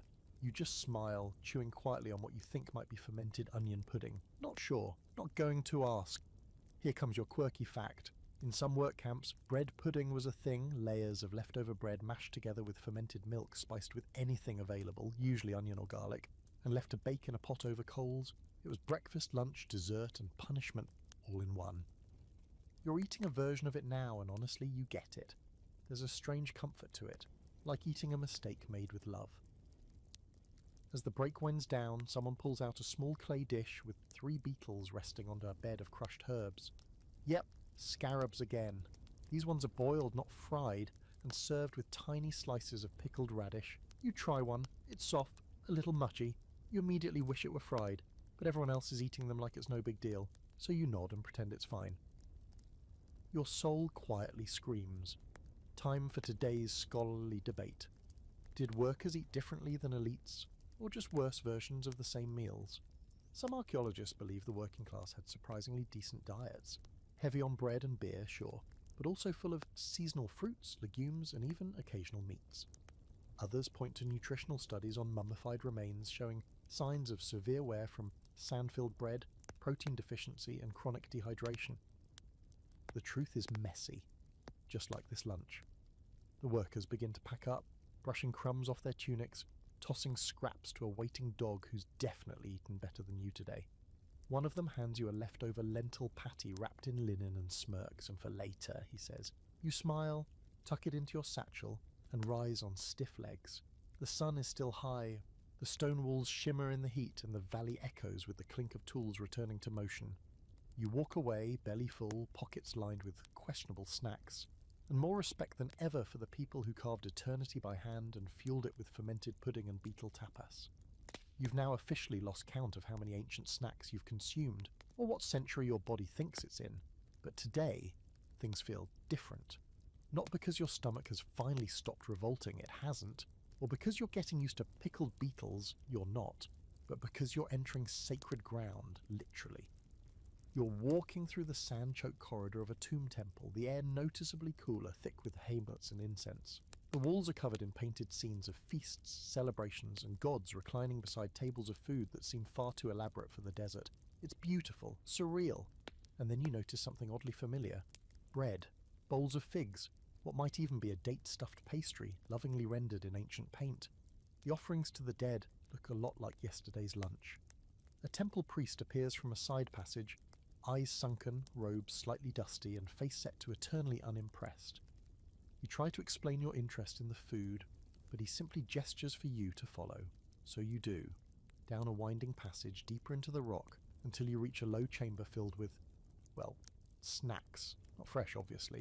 These are dried, preserved offerings laid out on reed mats and stone trays. Remnants of rituals held for generations. Some are petrified into oblivion. Others still smell faintly edible. This is where the dead dined. Not metaphorically, actual food was placed into tombs to feed souls in the afterlife. Breads, meats, fruits, wines, even beer jars sealed in wax. In theory, the spiritual essence of the person could consume the spiritual essence of the food, leaving the physical offering behind, which, you realize, means this is history's first ghost dinner party. A priestess joins you carrying a tray. On it are small replicas of tomb offerings, mock versions of the real meals once left in honor of the departed. You're invited to try them. You sit on the cold stone floor and accept a piece of dried fig, stuffed with mashed date paste and rolled in what you think is crushed carob or charred grain. It's dense, sweet, not bad considering it's been sitting in the same air as a 1,000-year-old mummy. Next, you're handed a small square of something that looks like bread but feels more like a brick. You bite carefully. It's dry beyond dry. The kind of dry that sucks the moisture from your teeth and your regrets. But beneath the crusty layer is something softer. A spiced mash of lentils and garlic. You swallow and nod politely. Here's your historical fact. Tomb workers, priests, and family members would often bring actual food offerings to burial sites on feast days and anniversaries. These weren't just symbolic gestures. They were shared meals, sometimes eaten communally beside the tomb, with a portion left for the dead. The concept of hospitality didn't end at death. If anything, it got more elaborate. You sip from a small cup, some kind of dates wine or the fermented fruit juice, thick with sediment and tasting like ancient punch. The priestess tells you it's made with water from a sacred well and dates harvested during the flood season. It's sharp, slightly sour, and oddly refreshing. You kind of want more. Then she brings out a delicacy, something wrapped in multiple layers of linen and palm leaf. Everyone leans in. You're expecting a sacred scroll, maybe a relic. But no, it's a cake, a honey cake, golden brown, heavy, and is shaped like a scarab. The priestess breaks off a piece and hands it to you. It's still soft. You chew slowly. The outside is crisped with fire, the inside soaked in honey and spiced with something warm and earthy, maybe cinnamon bark or fenugreek. It's the kind of dessert that makes you close your eyes, the kind that tastes like it was made for gods or very lucky archaeologists. And here's your quirky fact. Real honey cakes have been found sealed inside tombs, some still recognizable by shape, texture, and even scent. While the exact recipes are lost, experimental archaeologists have recreated versions using barley flour, honey, dates, and animal fat. The result? Dense, sweet calorie bombs meant to please the dead, or occasionally the living who sneak a taste. As you eat, a priest nearby begins to chant softly, words echoing off the stone in a way that feels less religious and more haunting. The candles flicker. You sit, chewing ancient dessert surrounded by jars labelled in ink that hasn't been touched in centuries, which leads us to your scholarly debate. Were these tomb foods genuinely intended to nourish the dead, or were they more about public display, an ancient form of virtue signalling? Some researchers say the offerings were symbolic, serving a spiritual purpose and impressing the gods. Others argue that these meals were also about status, wealth, and leaving behind evidence of a life well fed. After all, a lavish tomb feast told a story. This person was important. They dined well, remember them. You lean against a carved pillar and glance at a nearby wall painting. A banquet scene, dozens of guests reclining, servants offering goblets, dancers in motion. The table is covered in recognizable food: bread, fruit, meat, wine. You trace the painted lines with your eyes and realize something sobering. These depictions weren't just art, they were instructions, the eternal menu. Before you leave, the priestess gives you a small token, a dried lotus petal dipped in honey and rolled into a spiral. A sweet for the road, she says. You nod, tuck it into your pouch beside your lint-covered lentil patty, and step quietly back into the sun. The brightness burns for a second. You blink against it, adjusting to the heat and the buzz of flies near a nearby offering pile. Someone's brought fresh bread and onions for a newly sealed tomb. A small child places a date next to it with great seriousness, then runs off barefoot across the sand. You exhale, belly full of symbolic food and literal honey cake, and begin walking back toward the living. Somewhere behind you, the dead are still feasting, or maybe just dreaming of snacks. Either way, you get it now. Food here wasn't just fuel, it was memory, it was legacy, it was forever. You're not sure if it's the honey cake talking or just the creeping desert heat, but as you wander away from the tomb, your head starts to feel floaty, light, little buzzy, like you've accidentally slipped into a dream where everything smells like baked barley and resin. The sunlight pulses against your skin, the sand glows gold beneath your feet, and in the distance a low murmur draws you in like music you're not entirely sure is real. You follow it, because of course you do, and that's how you end up standing outside a temple courtyard where a priest is very enthusiastically lecturing a group of children about the sacred properties of natron. Yes, natron. That chalky, salty soda ash blend the Egyptians used to mummify things. It's basically a dehydrator in powder form, and apparently someone thought it was a good idea to eat. You edge closer and watch as one of the kids reaches into a low clay bowl and pinches a bit of natron between his fingers. He brings it to his mouth and licks. The others giggle, half horrified, half impressed. The priest nods solemnly like they've just unlocked the secrets of the universe. You stare. He sees you, smiles, and gestures for you to try. Because why not? You crouch down, pinch a tiny bit, and tap it to your tongue. Regret, immediate and overwhelming. It tastes like licking chalk dipped in dish soap. Dry, bitter, vaguely fizzy. Your tongue feels like it's trying to exit your mouth. You cough. The kids burst into laughter. But a priest, unfazed, explains that natron isn't just for drying out bodies. It's also used to preserve food, and in very, very small amounts. It was sometimes consumed to purify the body.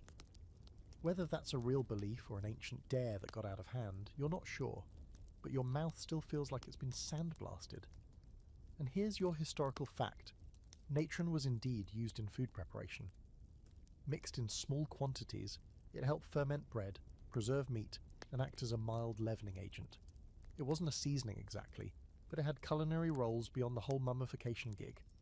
Egyptians loved dual-purpose ingredients. If it could embalm your grandma and make your bread rise, it was basically gold. To demonstrate, the priest brings out a tray of small loaves, flat, round, slightly greyish at the edges. Bread of the temple, he says. You break one open. It's dense, slightly sour, and has a strange mineral tang that lingers like regret. It's not inedible, but it's not friendly either. You chew slowly, trying not to grimace. The kids watch, wide-eyed. Next up is a dried meat roll. Thin slices of salted fish pressed flat and rubbed with natron, then smoked over herbs. You try a bite. It's intense. Salty, dry, with a flavour that sits right at the border of preserve and petrified. You can see how this might last through a long journey or into the afterlife. Whether it should is another matter. Quirky fact of the day, natron was also believed to have magical properties. It was sprinkled on temple floors, rubbed into statues, and dissolved into purification baths. Eating it, while rare, was sometimes linked to spiritual cleansing. Kind of like ancient spiritual mouthwash, except instead of mint, you get soda ash and bad decisions. The priest continues his sermon, now holding up a jar of what he claims is sacred salt paste. He uncorks it, and the smell hits you like a sandstorm. Sour, earthy, and deeply unpleasant. He dips a finger in and smears a dab on the edge of a small cake. You watch, horrified and intrigued, as he takes a bite. He doesn't flinch. A child follows suit, then another. You have no choice now. You accept the smallest sliver of cake with paste. Bite, chew, you regret everything. The paste is fermented natron mixed with crushed lotus root and some kind of aged fruit, possibly pomegranate or the ghost of one. The flavour is sour, pungent, and somehow hot. Your lips tingle. Your brain goes offline for a moment. Then you swallow. And honestly, it's not the worst thing you've eaten this week. You sit beside the kids as they pass around more temple snacks. Dried fig split and stuffed with salted nuts, roasted barley balls dipped in herbal ash, and yes, more bread with natron. You take small bites, pacing yourself, pretending like you're not deeply concerned about the chemical composition of everything. And that brings us to tonight's scholarly debate. Did people really eat natron, or was this more symbolic, a spiritual ingestion of sacred matter? Some Egyptologists argue that its use in food was strictly functional, for fermentation and preservation. Others suggest there were ceremonial dishes where natron played a role in flavour or ritual meaning. The line between food and magic in ancient Egypt was thin and, quite frankly, sandy.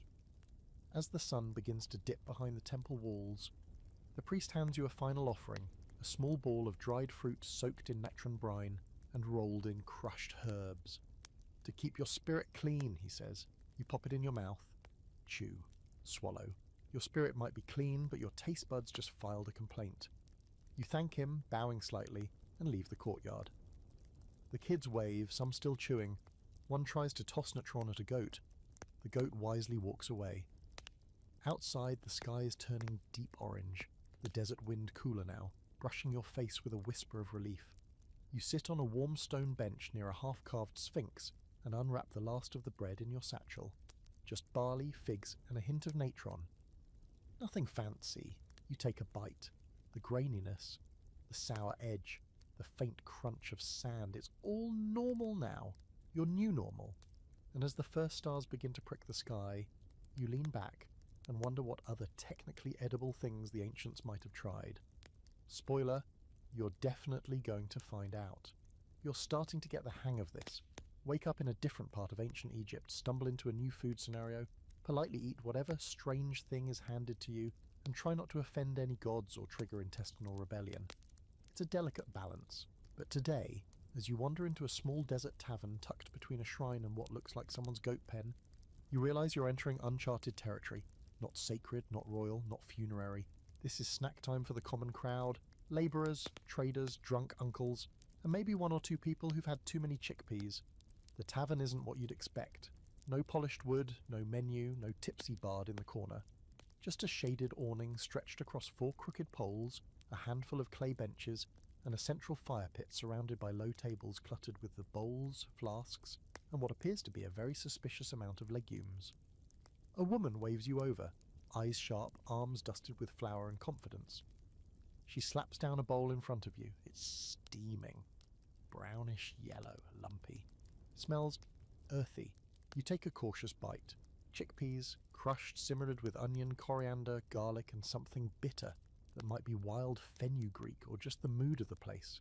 It's not bad.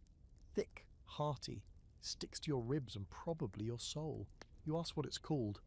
She shrugs. Mash. Fair enough. Next comes a platter of fried chickpea balls, early falafel ancestors, crispy on the outside, warm and crumbly inside, with just enough spice to make your lips tingle. You pop one into your mouth, then another, then a third. You're starting to feel invincible, or at least well insulated from the inside out. And then she drops the line. How many chickpeas is too many? You pause, mid-bite. The table goes quiet. Apparently this is an actual debate. Philosophical even.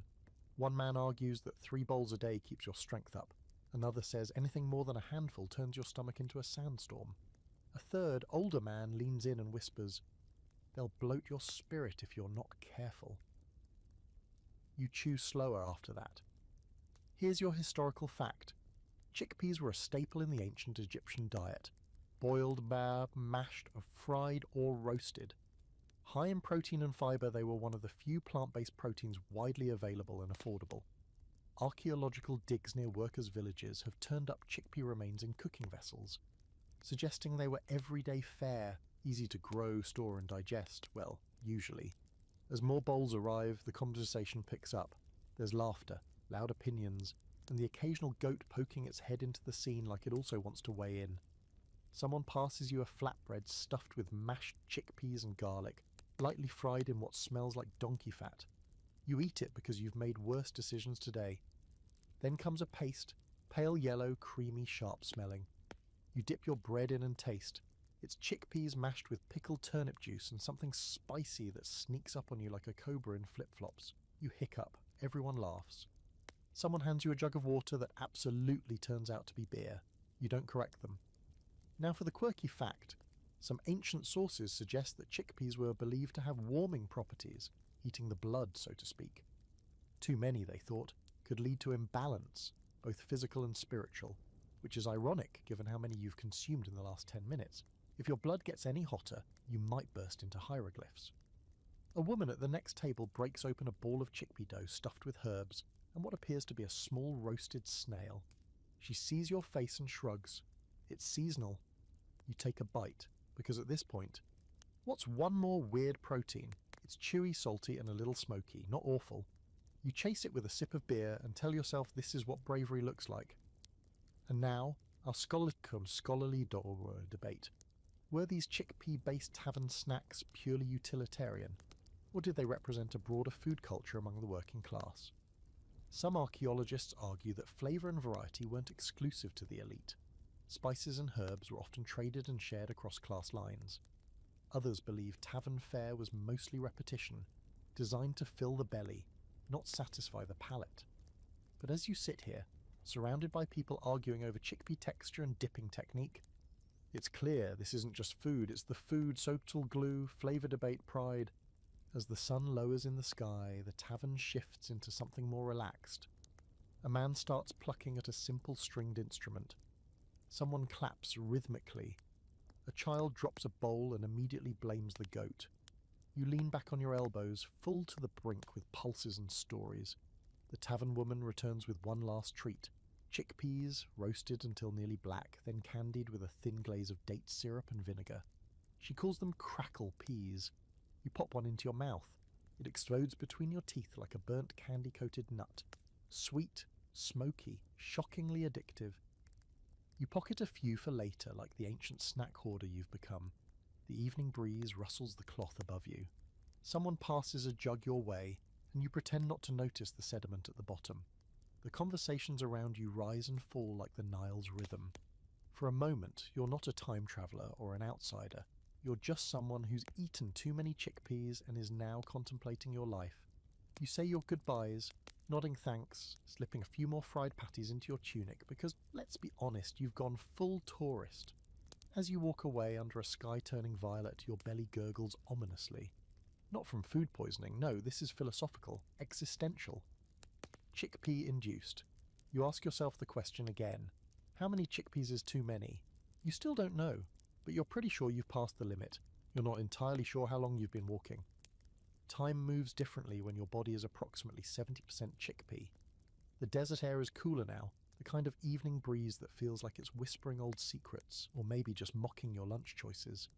You follow the trail of donkey prints and fig pits until you reach a cluster of homes pressed low against a hillside, walls whitewashed and sun-cracked, smoke curling from small clay ovens like incense for the moderately hungry. A boy passes you with a basket. You peek in, beans, loads of them, dried, split, mashed, and in some cases suspiciously squirmy looking. He stops, offers you one. You nod like you haven't just eaten your weight in legumes. You pop it in your mouth. It's roasted, crunchy, slightly smoky, and... wait, that's not just a bean, that's the beetle. You freeze. The boy smiles unfazed. For protein, he says, and jogs off. You stand there chewing what might be a scarab wrapped in fava bean paste, thinking, really thinking, about your life choices. This isn't just a snack anymore. It's a food pyramid built out of question marks. And unfortunately, it's not a metaphor. You're staring at a mural painted on the side of a storage house. And it's literally a food pyramid, not like the one they taught you in school, no neat lines or categories. Just layer after layer of food stacked like offerings. Fish, bread, beer, onions, dates, garlic, figs, beans, more beans, and at the very top, a scarab. You have to laugh. Or cry, you're not sure which, but you're pretty sure this pyramid doesn't include kale. A woman in a linen wrap beckons you into her courtyard. There's a fire going and several pots arranged around a low table. You join the circle, children, elders, one sleepy goat, and she ladles something thick and greenish into your bowl. You taste it. Pureed lentils, broad beans, and a sprinkle of something spicy, maybe crushed mustard seeds or the ground sycamore pods. It's good, surprisingly so. Rich, warming, and layered with flavours you can't quite name. Then she tops it with a dollop of what looks like oil but smells alive. You raise an eyebrow. She grins. Fermented. Of course it is. You stir the oil into the mash. It changes the flavour completely. Deeper. Tanger. With a sharp finish that dances on the back of your tongue like a tiny priest with a lesson to teach. You ask what it's made of? She says beans and beetles, naturally. And here's your historical fact. Ancient Egyptians loved legumes. Fava beans, lentils, lupins. These were staple crops. Eaten by nearly everyone, from farmers to priests. Beans were dried, ground into flour, stewed into mush or mixed into bread dough. They provided essential protein in a world where meat wasn't always an option. And yes, bugs sometimes found their way into the mix, on purpose or not. Protein is protein. A child offers you a small clay dish filled with roasted lupin seeds coated in something dark and sticky. You taste one, sweet, smoky, burnt molasses maybe. The seeds are hard to bite, but once you do, the flavour pops. It's a strange mix, snack and punishment in one. Now for your quirky fact. Lupin seeds were sometimes soaked in beer to make them softer, then dried again and served as chewing snacks, like ancient bar nuts. And yes, they were considered an aphrodisiac in some regions, because said apparently everything was an aphrodisiac, then you silently promise yourself to stop asking. After dinner, a man starts stacking up reed trays filled with thin cakes. You recognise the base, lentil flour mixed with mashed beans, but this version is topped with a glaze made of date syrup and crushed locust wings. You pause. He nods. For crunch, you chew carefully. The glaze is delicious. The wings, less so, flaky, sharp, with an aftertaste that makes you rethink your definition of texture. But still, you're impressed. These people have turned survival ingredients into something with flavour, tradition, even flair. Now comes the scholarly debate. Were insects and beans equally valued, or was one always a backup plan? Some historians argue that bugs were fallback food, famine fare. Others believe certain insects were delicacies or symbolic offerings, tied to gods and renewal. Beetles, after all, were sacred. Eating them might have been seen as spiritual. or rebellious, or just practical? If it crawls and doesn't bite back, why not? As the moon climbs higher, the courtyard dims. Oil lamps flicker. The goat burps. A quiet peace settles in.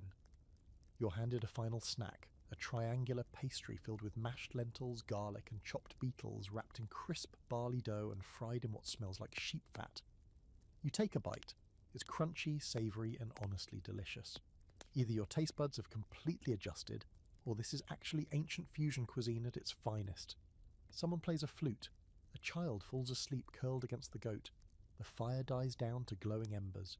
You lean back, gazing at the stars, stomach full of beans and beetles, head full of questions.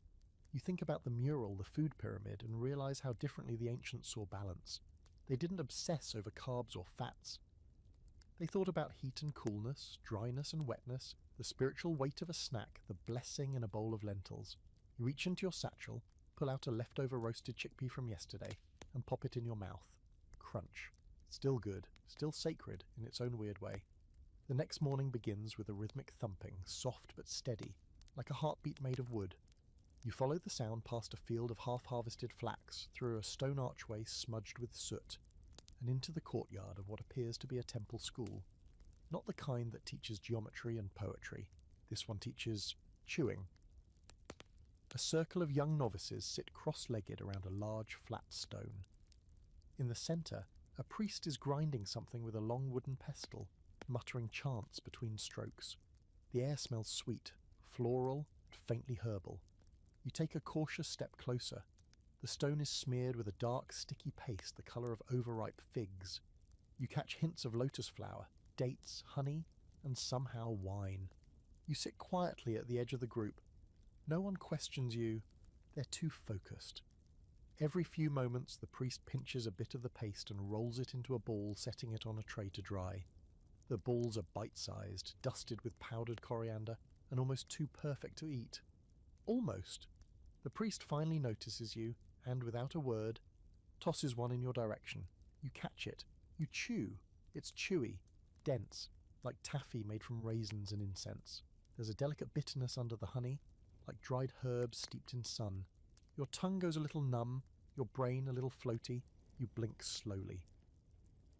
Welcome to the sweet shop of the temple. Here's your historical fact. Priests often doubled as healers, pharmacists, and candy makers. Sacred ingredients weren't just offered to the gods. They were consumed in rituals, medicine, and occasionally as temple treats. Chews made from lotus, myrrh, and dates weren't just delicious, they were spiritually cleansing, or so they claimed. You're halfway through your second one, and honestly, you believe it. As the session continues, the novices begin singing a low, droning hymn.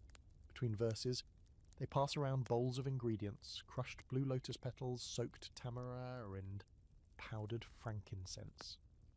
You watch as they mix tiny batches of chewable offerings, each with a specific purpose, one for clarity, one for fertility, one to ward off snakes. You're not sure which one you just ate, but it's probably the one that makes the floor look like it's breathing. A novice next to you whispers that this is temple candy. Not for everyday snacking, these were spiritual sweets, consumed during ceremonies or gifted to favoured guests. You raise your eyebrows. Looks like you just got upgraded. Quirky fact time, blue lotus, a staple in many of these recipes, is mildly psychoactive. When steeped or chewed, it can induce relaxation, euphoria, and vivid dreams. It was often used in religious rituals to help priests and worshippers commune with the divine, or at least vibe in their general direction. You're currently communing with the wall, which appears to be melting ever so slightly. The priest claps his hands. Everyone falls silent. Another tray is brought forward, this one with a fresh batch of sweets, round, golden, and glistening with honey. These are simpler, more traditional, date balls rolled in sesame and dipped in melted palm sugar. You try one, it's heavenly. Crunchy outside, gooey inside, and warm with something like cinnamon, but slightly smokier. Maybe charred acacia bark. One of the novices explains that during large temple festivals, these treats were handed out to the faithful, often alongside sacred beer or flavoured water. You imagine thousands of people gathered under colourful awnings, swaying to drums, sipping barley wine, and popping these chewy lotus date confections like ancient gummies. The priests must have known exactly what they were doing. And that brings us to your scholarly debate. Were these sacred chews true desserts, or were they more medicinal or symbolic in function? Some scholars argue that temple candy was more about ritual than indulgence, often mixed with ingredients meant to calm or cleanse. Others think priests simply knew that people would listen more closely to sermons if their mouths were busy with something sweet. Sound familiar? You're handed a final chew, a triangle-shaped lump made from crushed nuts, dried rose petals, and what tastes like honey-fermented fig. It's sticky, a little gritty, but fragrant beyond belief. You chew slowly, savouring the way it unfolds on your tongue like a blooming flower that also wants to punch your taste buds. Outside, bells ring. The novice circle disperses. One of them hands you a small pouch filled with sweets, tied with a thin string of linen. You tuck it into your belt and follow the others into the temple's outer garden. There, more food awaits, but this time for the public. Clay bowls filled with fruit, bread soaked in beer and honey, and more of those triangular chews, now wrapped neatly in papyrus squares and stacked like offerings. You join the line of pilgrims, each taking a piece, bowing, and placing a scrap of food at the base of a statue before nibbling the rest. It's not just a snack, it's a contract, a prayer written in sugar. As you walk through the garden, nibbling respectfully, you watch families sitting on mats beneath fig trees, children licking honey from their hands, old women whispering prayers with mouths full of sesame. It's peaceful, strange, sacred, sweet. You find a quiet spot by a pond overrun with lilies and sit down, legs folded, hands sticky. You pull out one of your gifted chews and bite in. It tastes like the entire temple has been compressed into one soft, fragrant mouthful. It tastes like dreams and dust and something ancient you can't quite name. You sit there a long time chewing slowly, listening to the hum of bees and the soft rustle of linen in the breeze. You don't know what kind of magic was in those sweets, but you feel it now, warm, light, a gentle fluttering just behind your eyes. You smile, you close your eyes, and you let the temple candy take you somewhere else. You wake up with your face pressed into a woven reed mat, drool stuck to your cheek, and a hazy memory of chewing something floral and life-altering. There's a stickiness to your lips and something vaguely crunchy embedded in your hair, possibly a sesame seed, possibly a scarab. The temple garden is quiet now, shaded in that buttery late-morning glow, and your limbs feel like they have been soaked in warm barley tea, which honestly they might have been. You're not ruling anything out at this point. As you sit up, stretching out your lotus-laced limbs, a soft humming reaches your ears. Not chanting, not bees, something else. You follow the sound past a low wall, around a half-collapsed granary, and into the corner of a communal courtyard, where a small group of women are gathered around a stone fire pit. There's steam rising from a pot, a smell of burnt fruit and ambition, and a heavy air of concentration. One of the women turns to you and smiles, not kindly, not unkindly, just with the look of someone who's about to watch you fail at something very old and very sticky. You ask what they're making. She points to the pot and says, "Date syrup." You lean in. It looks like lava, thick, dark, bubbling like it has opinions. The smell hits your nose, molasses, smoke, fermented fruit, and a faint charred edge that tells you something's already gone slightly wrong. Another woman stirs with a stick that's probably older than your entire family tree.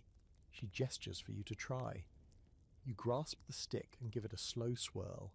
Congratulations, you're now officially participating in the ancient Egyptian art of ruining a perfectly good date harvest. You dip your finger into the syrup, blow on it and taste. It's aggressive. Sweet, yes, but in the way that grabs you by the throat and shakes a little. There's a bitterness underneath. Like someone cooked the fruit too long or got distracted telling a story about how their cousin's cousin swore a date tree could whisper if you listened closely. You nod politely, pretending this is what you expected. And now comes the quirky fact. While dates were beloved across Egypt, date syrup was tricky. Too little heat and it fermented weirdly. Too much and you got bitter sludge. It was used in sweets, medicine, offerings, and sometimes as a base for rudimentary alcohol. There's even evidence of date syrup being mixed with vinegar and herbs to create a kind of dipping sauce, like ancient salad dressing, if your salad was a bowl of barley mush and regret. The woman hands you a second pot and says they're starting a new batch. You're in charge. Great. You dump in the pitted dates, pour in some water from a cracked jug and start stirring. It smells better this time, sweeter, more inviting. like something you could drizzle over flatbread or offer to a minor deity in exchange for fewer digestive issues. While it simmers, the group prepares cakes. Not dessert cakes, not really. These are survival discs, barley flour mixed with the syrup, mashed fava beans, and dried herbs. The dough is rough, rolled into thick patties, then slapped onto hot stones. You help form one. It sticks to your fingers and sole. You cook it, burn one side, flip. Cook the other, burn that side too, it's fine, the goat eats worse. Here's your historical fact: ancient Egyptian kitchens, especially communal ones, were full of this kind of trial and error. Recipes weren't written down, measurements didn't exist, and techniques were passed by hand, eye, and memory. Which means no one really knew what they were doing, but they did it anyway, guided by taste and tradition. Basically, it was one giant cooking show where everyone had sunstroke and no timer. You finally taste your syrup. It's not awful, a little smoky, a bit tangy. Definitely sweeter than the first batch, with a nice stickiness that clings to your teeth like a friendly parasite. The women nod approvingly. One slaps you gently on the arm and you realise you've passed the test. You're now certified in ancient syrup disappointment. Time for the scholarly debate. Did Egyptians use date syrup primarily for cooking, or was it medicinal, ceremonial, or even a form of preserved fruit for storage? Some archaeologists say it was used like honey, in everything from offerings to flavouring for beer and bread. Others argue it was mostly for rituals and healing, given its sometimes unpredictable taste and fermentation issues.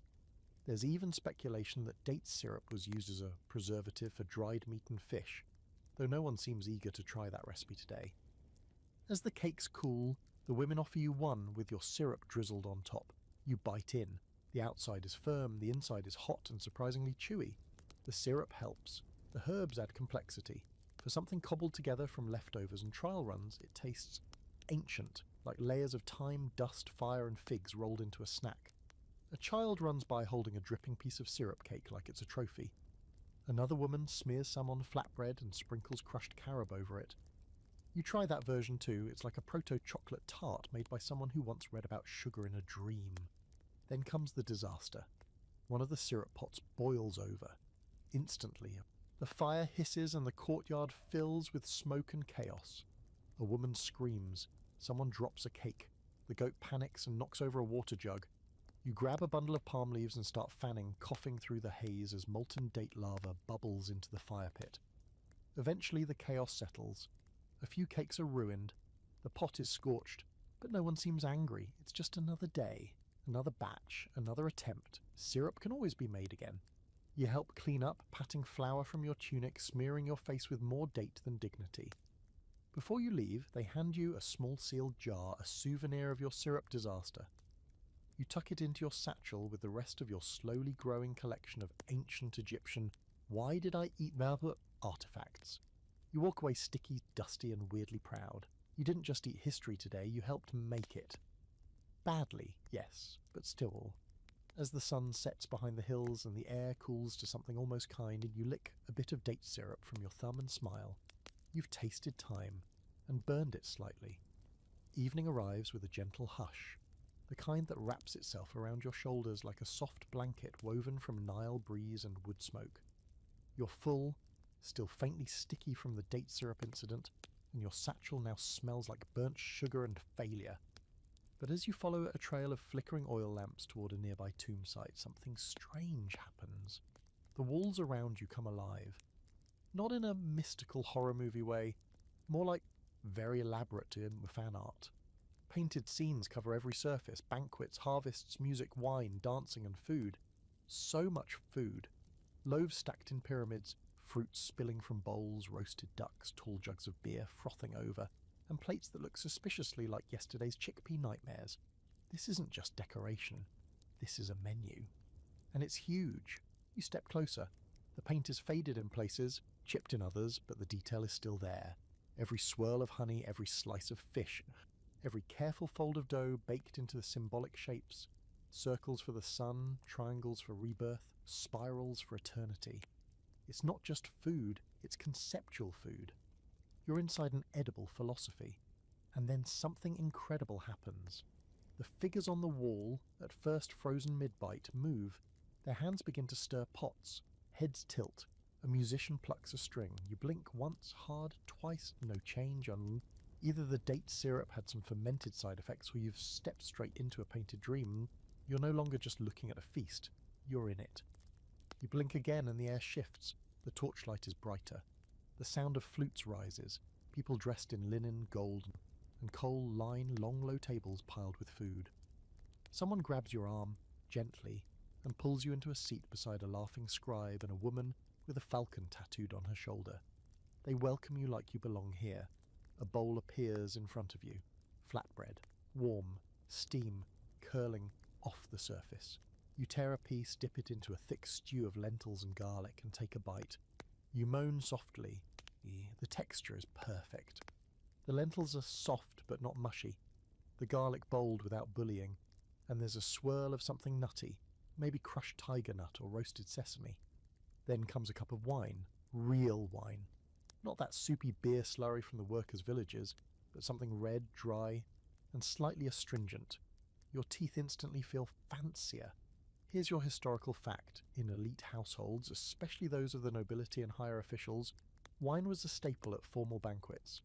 Imported or locally fermented, stored in amphorae sealed with beeswax, it was sipped slowly, often flavoured with herbs, lotus essence, or even myrrh. Wine was for the living and the dead. Its jars show up just as frequently in tombs as on banquet tables. More dishes arrive, stacked trays of fruit tarts, date-filled pastries, and tiny roasted quail legs dipped in honey. You reach for a fig tart and take a bite. The pastry crumbles between your fingers. The fig inside is so ripe it's practically melting, its sweetness balanced by a dash of vinegar or sour grape extract. And here's your quirky fact of the night. Egyptians used souring agents, unripe grapes, fermented pomegranate, even pickled radish brine, to cut through the richness of sweet dishes. They understood flavour balance long before modern chefs gave it a French name. Sweet, sour, salty, bitter, all present, all intentional. The woman beside you offers something new, a tiny cake topped with poppy seeds and what looks like a dusting of gold leaf. You hesitate. She winks. You eat it. It's light, subtly sweet with a hint of anise or maybe cinnamon bark. The gold leaf flakes off in your mouth like edible sunlight. It's absurd, it's decadent. You want 5 more. The scribe beside you explains that many of these dishes are made not just for pleasure but to represent something. Rebirth, prosperity, protection in the afterlife. Food in this context isn't just nutrition, it's communication with gods, with ancestors, with the idea of forever. Which brings us to the scholarly debate. Were these tomb paintings accurate representations of actual feasts, or were they idealized visions of what people wished they could eat forever? Some archaeologists argue that these meals were aspirational, a kind of posthumous wish list. Others believe that elite feasts were genuinely this extravagant. If not daily, then certainly for holidays, weddings, and deaths. And in Egypt, those 3 things weren't always clearly separate. You try to count the number of dishes in front of you, at least a dozen. There's a barley-stuffed duck glazed in honey and garlic, a fish wrapped in lotus leaves roasted with citrusy herbs you can't identify, a cake made from tiger nut flour, layered with chopped dates and candied almond slivers. You take tiny bites from each, knowing you'll regret it if you don't. A musician plays a soft melody in the corner. Children dance. A priest pours libations over a small altar piled with fruit and bread. And yet this doesn't feel like a reenactment. It feels real. The way traditions are real, even when time moves on, the way smells and flavours can resurrect the past more vividly than a textbook ever could. And then someone says your name. You turn, startled. No one is looking at you. You blink. The table is empty. The torches are gone. You're standing alone in front of the painted wall again. The figures once more frozen in pigment. Silent, still. A breeze blows through the tomb's open corridor, carrying the scent of dust and fig. You check your satchel. There's a crumb, just one, golden, sticky, proof. You step back into the sun, blinking at the sudden light. Stomach full of food that may or may not exist anymore. You don't care, you were there, you tasted the afterlife, and it was absolutely seasoned to perfection. The sun is climbing again, and so are your blood sugar levels. You've been high on fig tarts, honey-glazed ducks, and the existential question of whether or not you hallucinated a dinner party with ghosts. Either way, your satchel now holds a single crumb of gold-dusted tiger nut cake that you're 50% sure wasn't there before. You decide not to question it. At this point, you've consumed so many ancient Egyptian delicacies, that reality is more of a suggestion. You wander toward a small village just outside the city, where the whitewashed walls lean a little too far to one side and the street smells like baked earth and boiling onions. Your nose crinkles. Not because it's unpleasant, but because it's aggressively oniony. The kind of scent that wraps itself around your hair, your soul, and whatever emotional baggage you're carrying. You turn a corner and immediately bump into a man carrying a sack nearly as big as he is. Onions. Dozens of them. He doesn't flinch, just nods and continues on his way, the weight swinging behind him like the world's worst perfume. And then you see it. A small courtyard with a low fire pit, several clay pots bubbling merrily, and a circle of women slicing, frying, grinding, and, yes, crying. You've just stepped into the heart of Egypt's most sacred and possibly smelliest obsession.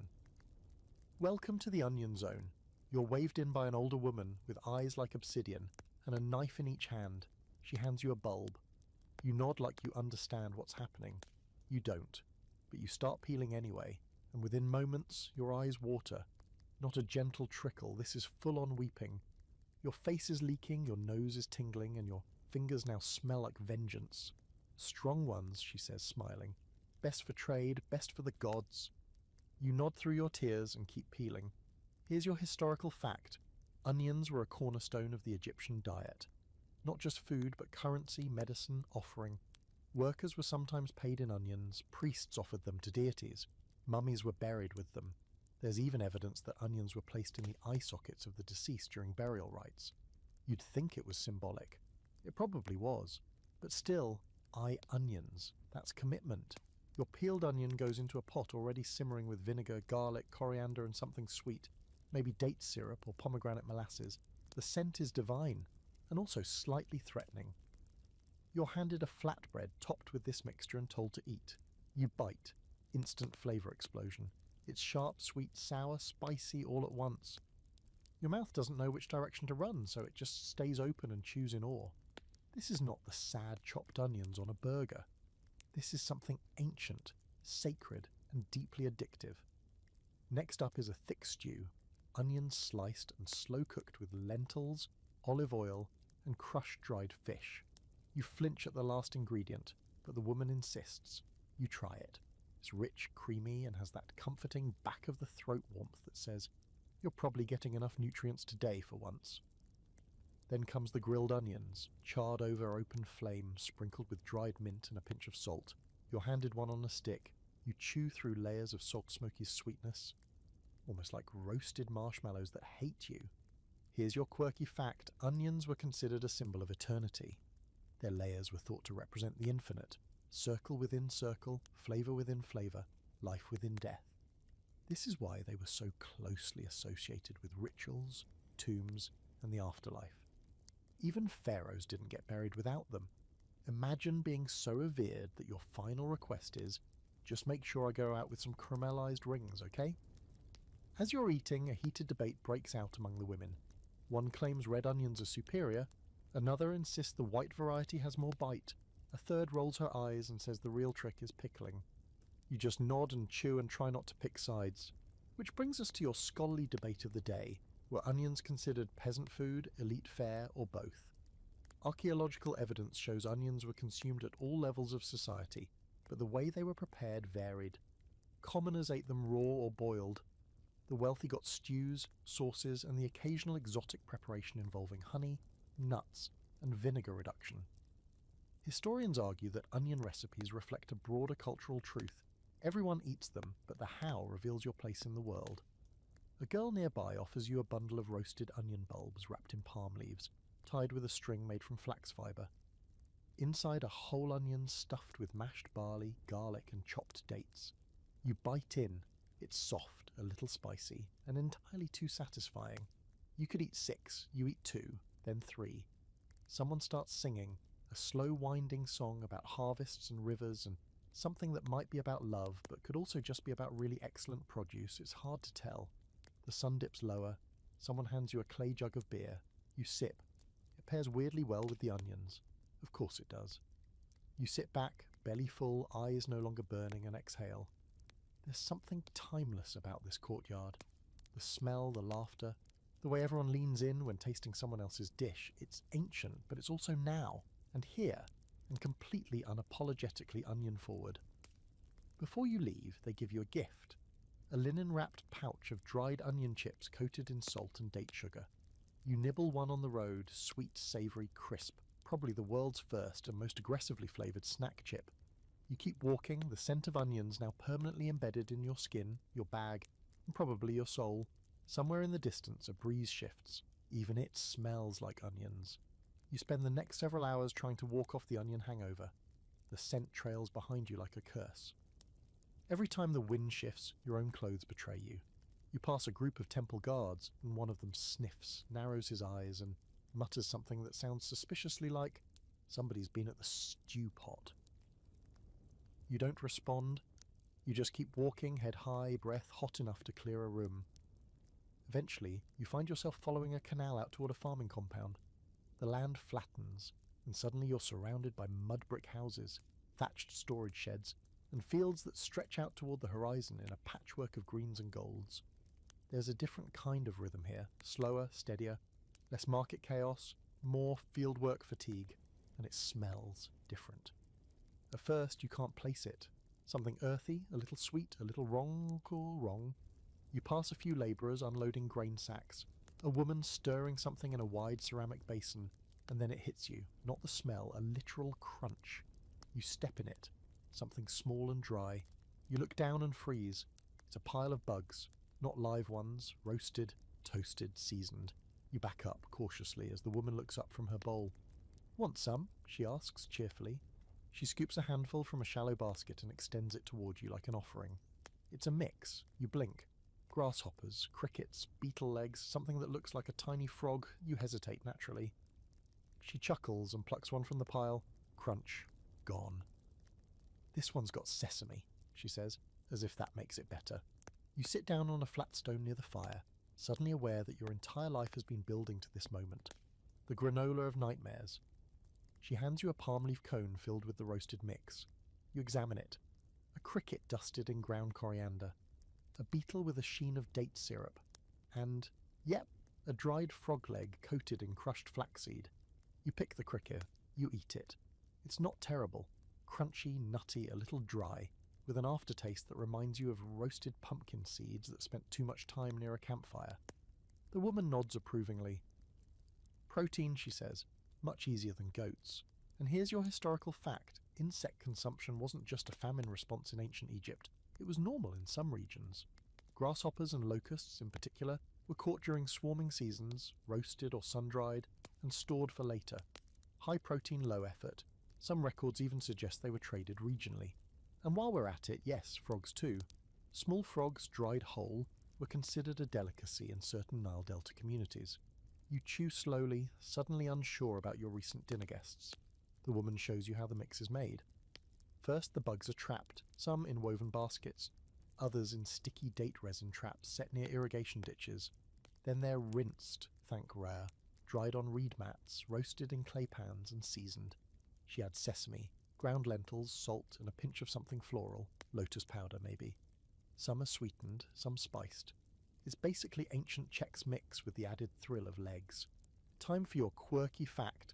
Some tomb art even includes scenes of bug collection, usually as a side detail, like a servant in the background holding a basket of winged snacks. This has led to ongoing debates among Egyptologists. Were these snacks a humble staple or a ritual food offered in seasonal festivals? There's not enough evidence to be certain, but the fact that bug eating makes its way into funerary imagery suggests it had a role beyond mere desperation. The debate around frog snacks is even stranger. Some scholars argue they were only eaten when dried and preserved, due to their natural sliminess and, well, amphibianness. Others say they were fried whole and eaten as is, skin and all, seasoned with sour beer mash and left to crisp on hot stones. The truth, somewhere in between. You glance down at the tiny frog in your cone. It stares back. You take a bite. It's salty, crunchy, oddly satisfying. You don't hate it. You hate that you don't hate it. A group of children nearby are trading bug cones like candy. It's One girl has what appears to be a rare locust with caramel glaze. She holds onto it like treasure. Another kid eats a cricket, then immediately dares a friend to eat too. Chaos ensues. The woman laughs. You realise this is normal here. For them, bugs aren't creepy. They're crunchy, communal, and culturally embedded. And now the scholarly debate of the hour. Are we modern eaters the weird ones for turning our noses up at insects? Or were the Egyptians just resourceful? Many anthropologists argue that insect consumption was pragmatic, efficient, renewable, high yield. Others suggest it also carried symbolic meaning. Eating creatures that survived fire, flood, and swarm could be seen as absorbing their resilience. Whatever the case, you're halfway through your cone and starting to feel pretty resilient yourself. To finish the meal, the woman hands you a piece of flatbread smeared with a paste made from mashed bugs, lentils, and fermented dates. It's smoky, tangy, spreadable, sort of like a protein-rich tapenade with antennae. You smear it on the bread and take a bite. Crunch, chew, swallow. You've come a long way. The sun dips lower, casting long shadows across the farmstead. Someone brings out a jug of date wine and a plate of honey-roasted grasshoppers on skewers. You don't even flinch, you just pick one up and bite off the leg. Before you leave, the woman hands you a small jar, dried cricket powder mixed with sesame, used for seasoning soups or sprinkling over bread. You thank her, tuck it into your ever-growing snack pouch, and walk slowly back toward the canal. The air smells like grain and sun-warmed dirt. A heron wades through a flooded ditch nearby. The trees rustle. Somewhere a frog croaks. You nod in solidarity. Your steps crunch on something underfoot. More bugs. You keep walking. This is fine. By now, you've accepted that your body is at least 30% composed of strange proteins, half of which had wings in a former life. There's a cricket leg still stuck between your molars. You've tried to dislodge it with a piece of barley flatbread, a papyrus stalk, and in a moment of desperation, a date pit. No luck.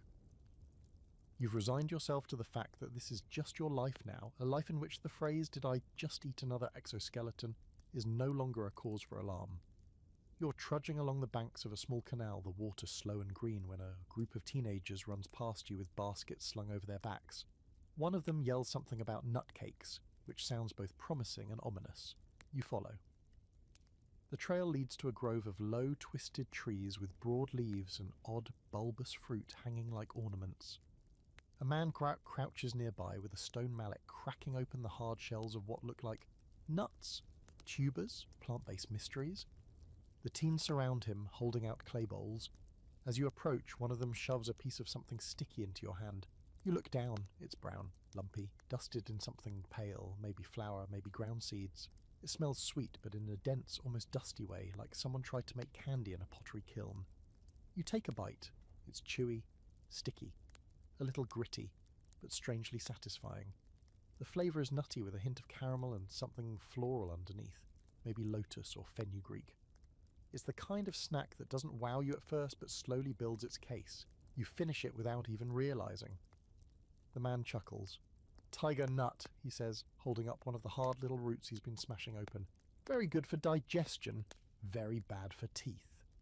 You believe him. Here's your historical fact. Tiger nuts, actually a tuber from the sedge family, were a popular food source in ancient Egypt. Not technically a nut, but close enough. They were eaten raw, roasted, ground into flour, or soaked and mashed into milk-like drinks. Sometimes they were mixed with honey, dates, and spices to make cakes or energy bars.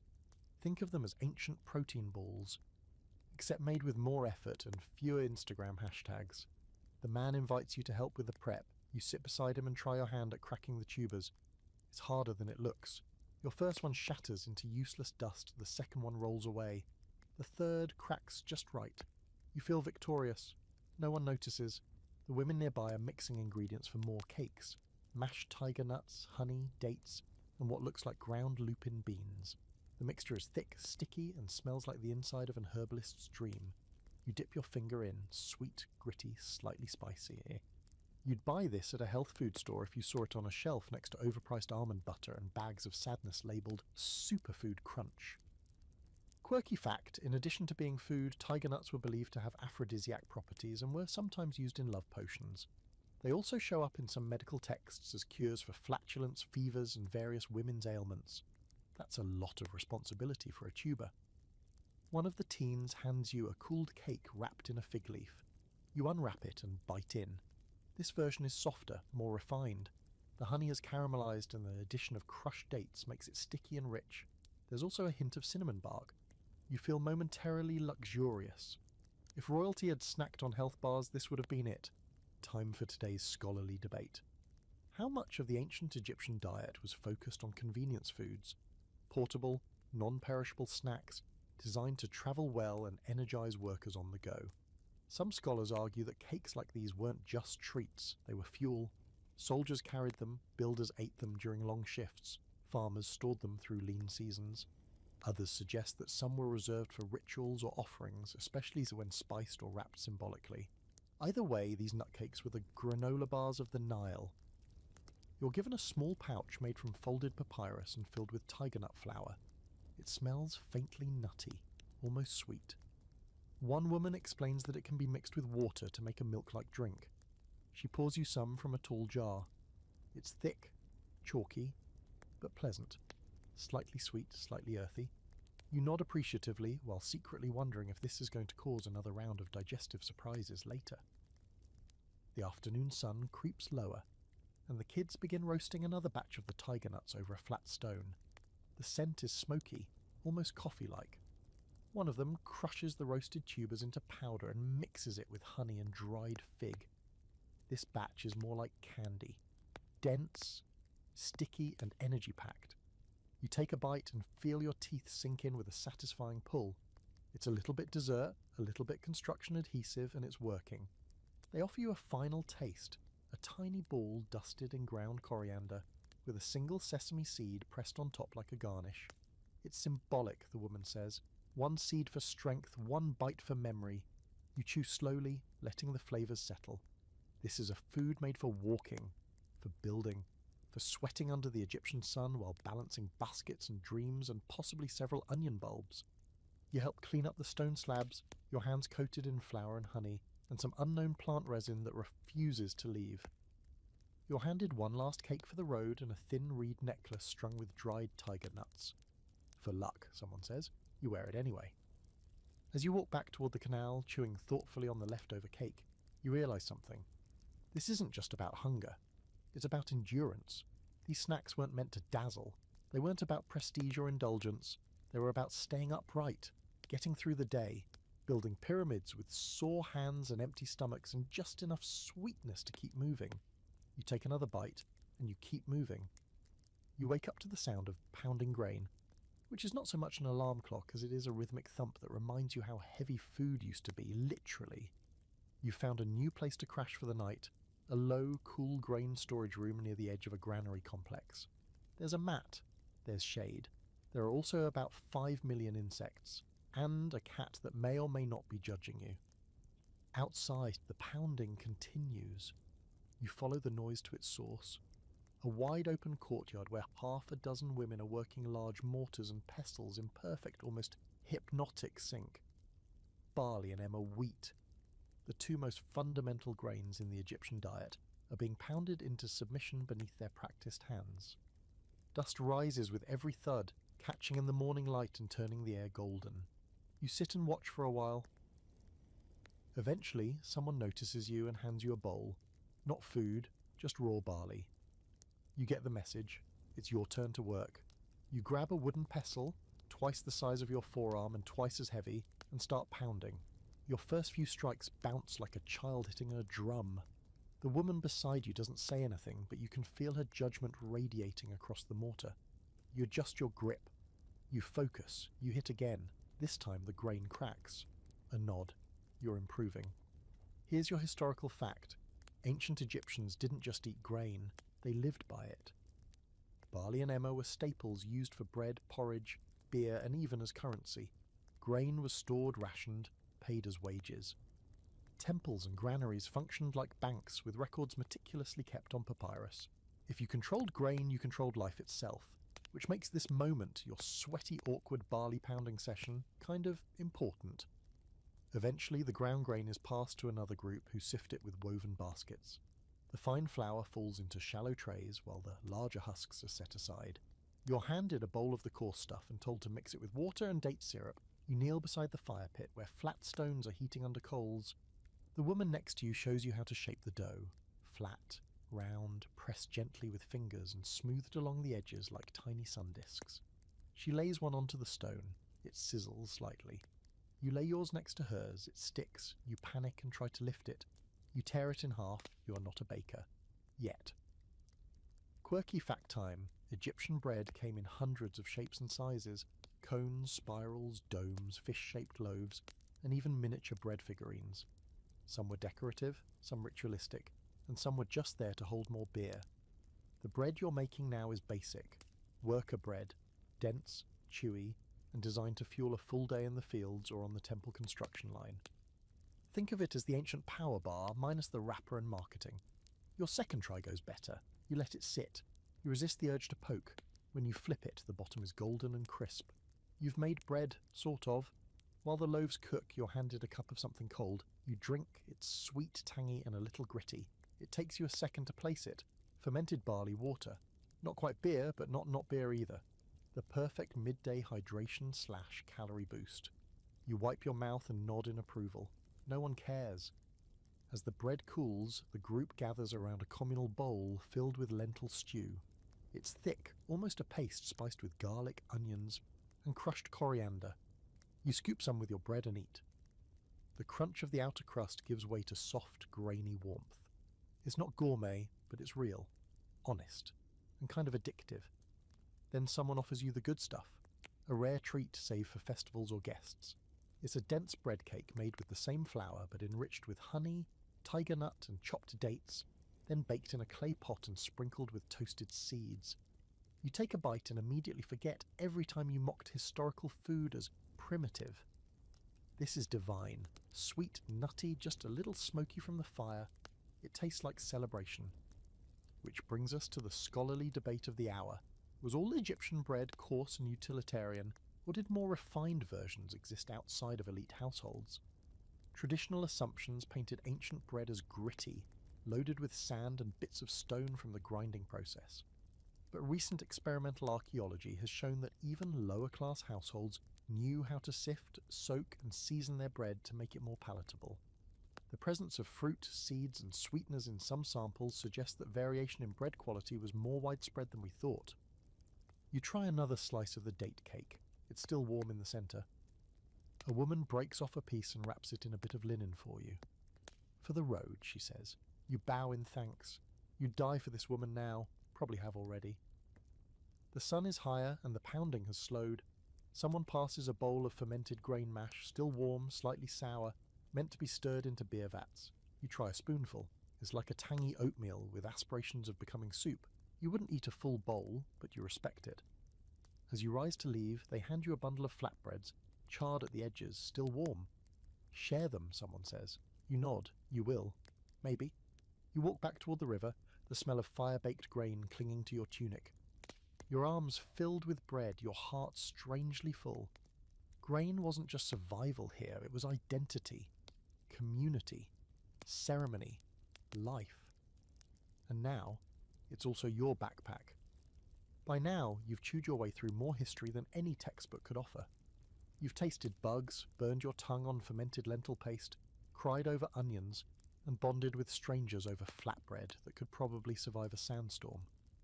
And yet somehow your journey isn't over. Because as any ancient Egyptian would tell you, the final course doesn't come at the end of the meal. It comes after life itself. So here you are, walking toward a necropolis. The air is quiet, heavy, the kind of silence that feels like it's waiting for something. You pass between massive limestone pillars, their shadows long and solemn. Carvings line every surface, gods with animal heads, offerings stacked neatly, figures in perfect profile holding platters of bread, beer, and fruit. The deeper you walk, the cooler the air gets, and the smells shift from fresh-baked barley to something older, sweeter, and stranger, like spices left too long in a sealed jar. You step into a tomb chamber, not a grand pharaoh's mausoleum, but a middle-class burial, preserved enough to feel lived in, or died in, depending on how you want to frame it. A low altar sits near the back wall, stacked with replicas of food offerings, fake loaves, pottery bowls, stone-carved cuts of meat, all carefully arranged, as if someone expected the deceased to get a bit peckish on their journey through the afterlife. Then you notice something real, not carved, not painted. A sealed jar in the corner, its wax plug cracked, its contents shimmering faintly in the dim light. You kneel beside it and peer in. The scent hits you instantly, honey. Thick, unspoiled, somehow still fragrant after all these centuries. You dip a finger inside cautiously. The taste is impossible, sweet, pure, a little floral, like time itself has been distilled into syrup. Here's your final historical fact. The Egyptians were masters of preservation. Honey wasn't just a sweetener. It was a preservative, an offering, and sometimes even part of the embalming process. Archaeologists have found pots of honey in tombs that are over 3,000 years old, and still edible. It's the only food that doesn't spoil. In Egypt, that wasn't just practical, it was symbolic. Honey represented eternity. You sit back on your heels, licking honey from your fingertip in the middle of a tomb. This is fine. Quirky fact to end your trip. Some tombs included spells or instructions for transforming food in the afterlife. As in, if this bread turns to dust, may it become fresh again by the words of Osiris. The belief wasn't just that the dead would be given food. It was that they could manifest it, recreate it, reheat it with divine energy. Instant leftovers with the power of magic and myth. You lie back for a moment, staring at the ceiling. Stars are painted above you, deep blue and flecked with gold, and it feels like the tomb is breathing. Not in a creepy way, more like the walls remember something you don't. And here comes your final scholarly debate. Was ancient Egyptian funerary food entirely symbolic, or did people really believe these offerings would physically nourish the dead? Some scholars say it was all metaphor, representations of sustenance. Others believe that for the Egyptians, the boundary between the physical and spiritual was far more porous. To them, a painted duck was as real as a roasted one, given the right spell and ritual. Belief gave substance, faith gave flavour. You stand, brushing the dust from your clothes, your satchel now absurdly full, bread, dried onion chips, a tiny jar of cricket powder, possibly cursed fig tarts, and now a bit of 3,000-year-old honey, tucked into a linen scrap, like it's the most normal souvenir in the world. You walk back through the necropolis as the light begins to shift. The horizon glows orange. Somewhere, far away, someone is baking flatbread, probably overcooking it, and not caring one bit. You pass a small shrine where a loaf of barley bread has been placed fresh on the stone, still warm. You smile. Before you leave, you sit by the Nile one last time. You unpack your satchel and take out one thing, a palm-sized triangle of tiger nut cake, slightly crumbled, still fragrant with sesame and spice. You eat it slowly, chew by chew, and you realize something you've known all along, somewhere deep beneath the onion-induced tears and lotus-stained fingers. Food wasn't just fuel to the ancient Egyptians, it was love, memory, a spell, and in the end, isn't that what all the best meals are? You lean back, staring at the stars just beginning to appear above the water, and exhale. Your belly is full, your feet are tired, your breath still smells faintly of roasted frog. You've eaten like the ancient world, you've survived, just barely, and you'd do it all again tomorrow. So here you are, back beneath your own blanket, or maybe a weighted one if you've really leaned into your grown-up self-care era. Either way, your head is sinking into your pillow, and your thoughts are still lingering somewhere between a barley loaf and a honey-glazed cricket. Let it drift, let it all drift. The roar of market chatter, the low slap of flatbread on hot stone, the rhythmic pounding of grain beneath wooden pestles. It's fading now, slowing, like your heartbeat, like your breath. That ancient world, sun-scorched and spice-scented, is folding in on itself, tucking you in with it. You're still holding in your mind's palm that last bite of tiger nut cake, still tasting that stubborn smear of date syrup from earlier. You didn't expect any of this to feel so real, did you? Just a story about junk food and old tombs. And yet, here you are, half asleep and slightly hungry. Let your body sink, let your stomach settle. You made it. You made it through the swamp of barley porridge and sour beer and pickled frog snacks. You stood beside bakers, farmers, priests. You saw how food wasn't just something to survive on. It was celebration, ceremony, even rebellion. The ancient Egyptians didn't rush their meals, and tonight neither did you. So now, close your eyes. Seriously, you can let go. Let the Nile carry your thoughts downstream. Let your breath slow with the rhythm of reed flutes in the background. You've earned your rest. Tomorrow will still be here, but tonight belongs to pharaohs, field hands, and that goat who stole your bread. Sleep tight, my time-travelling snack champion. You made history delicious.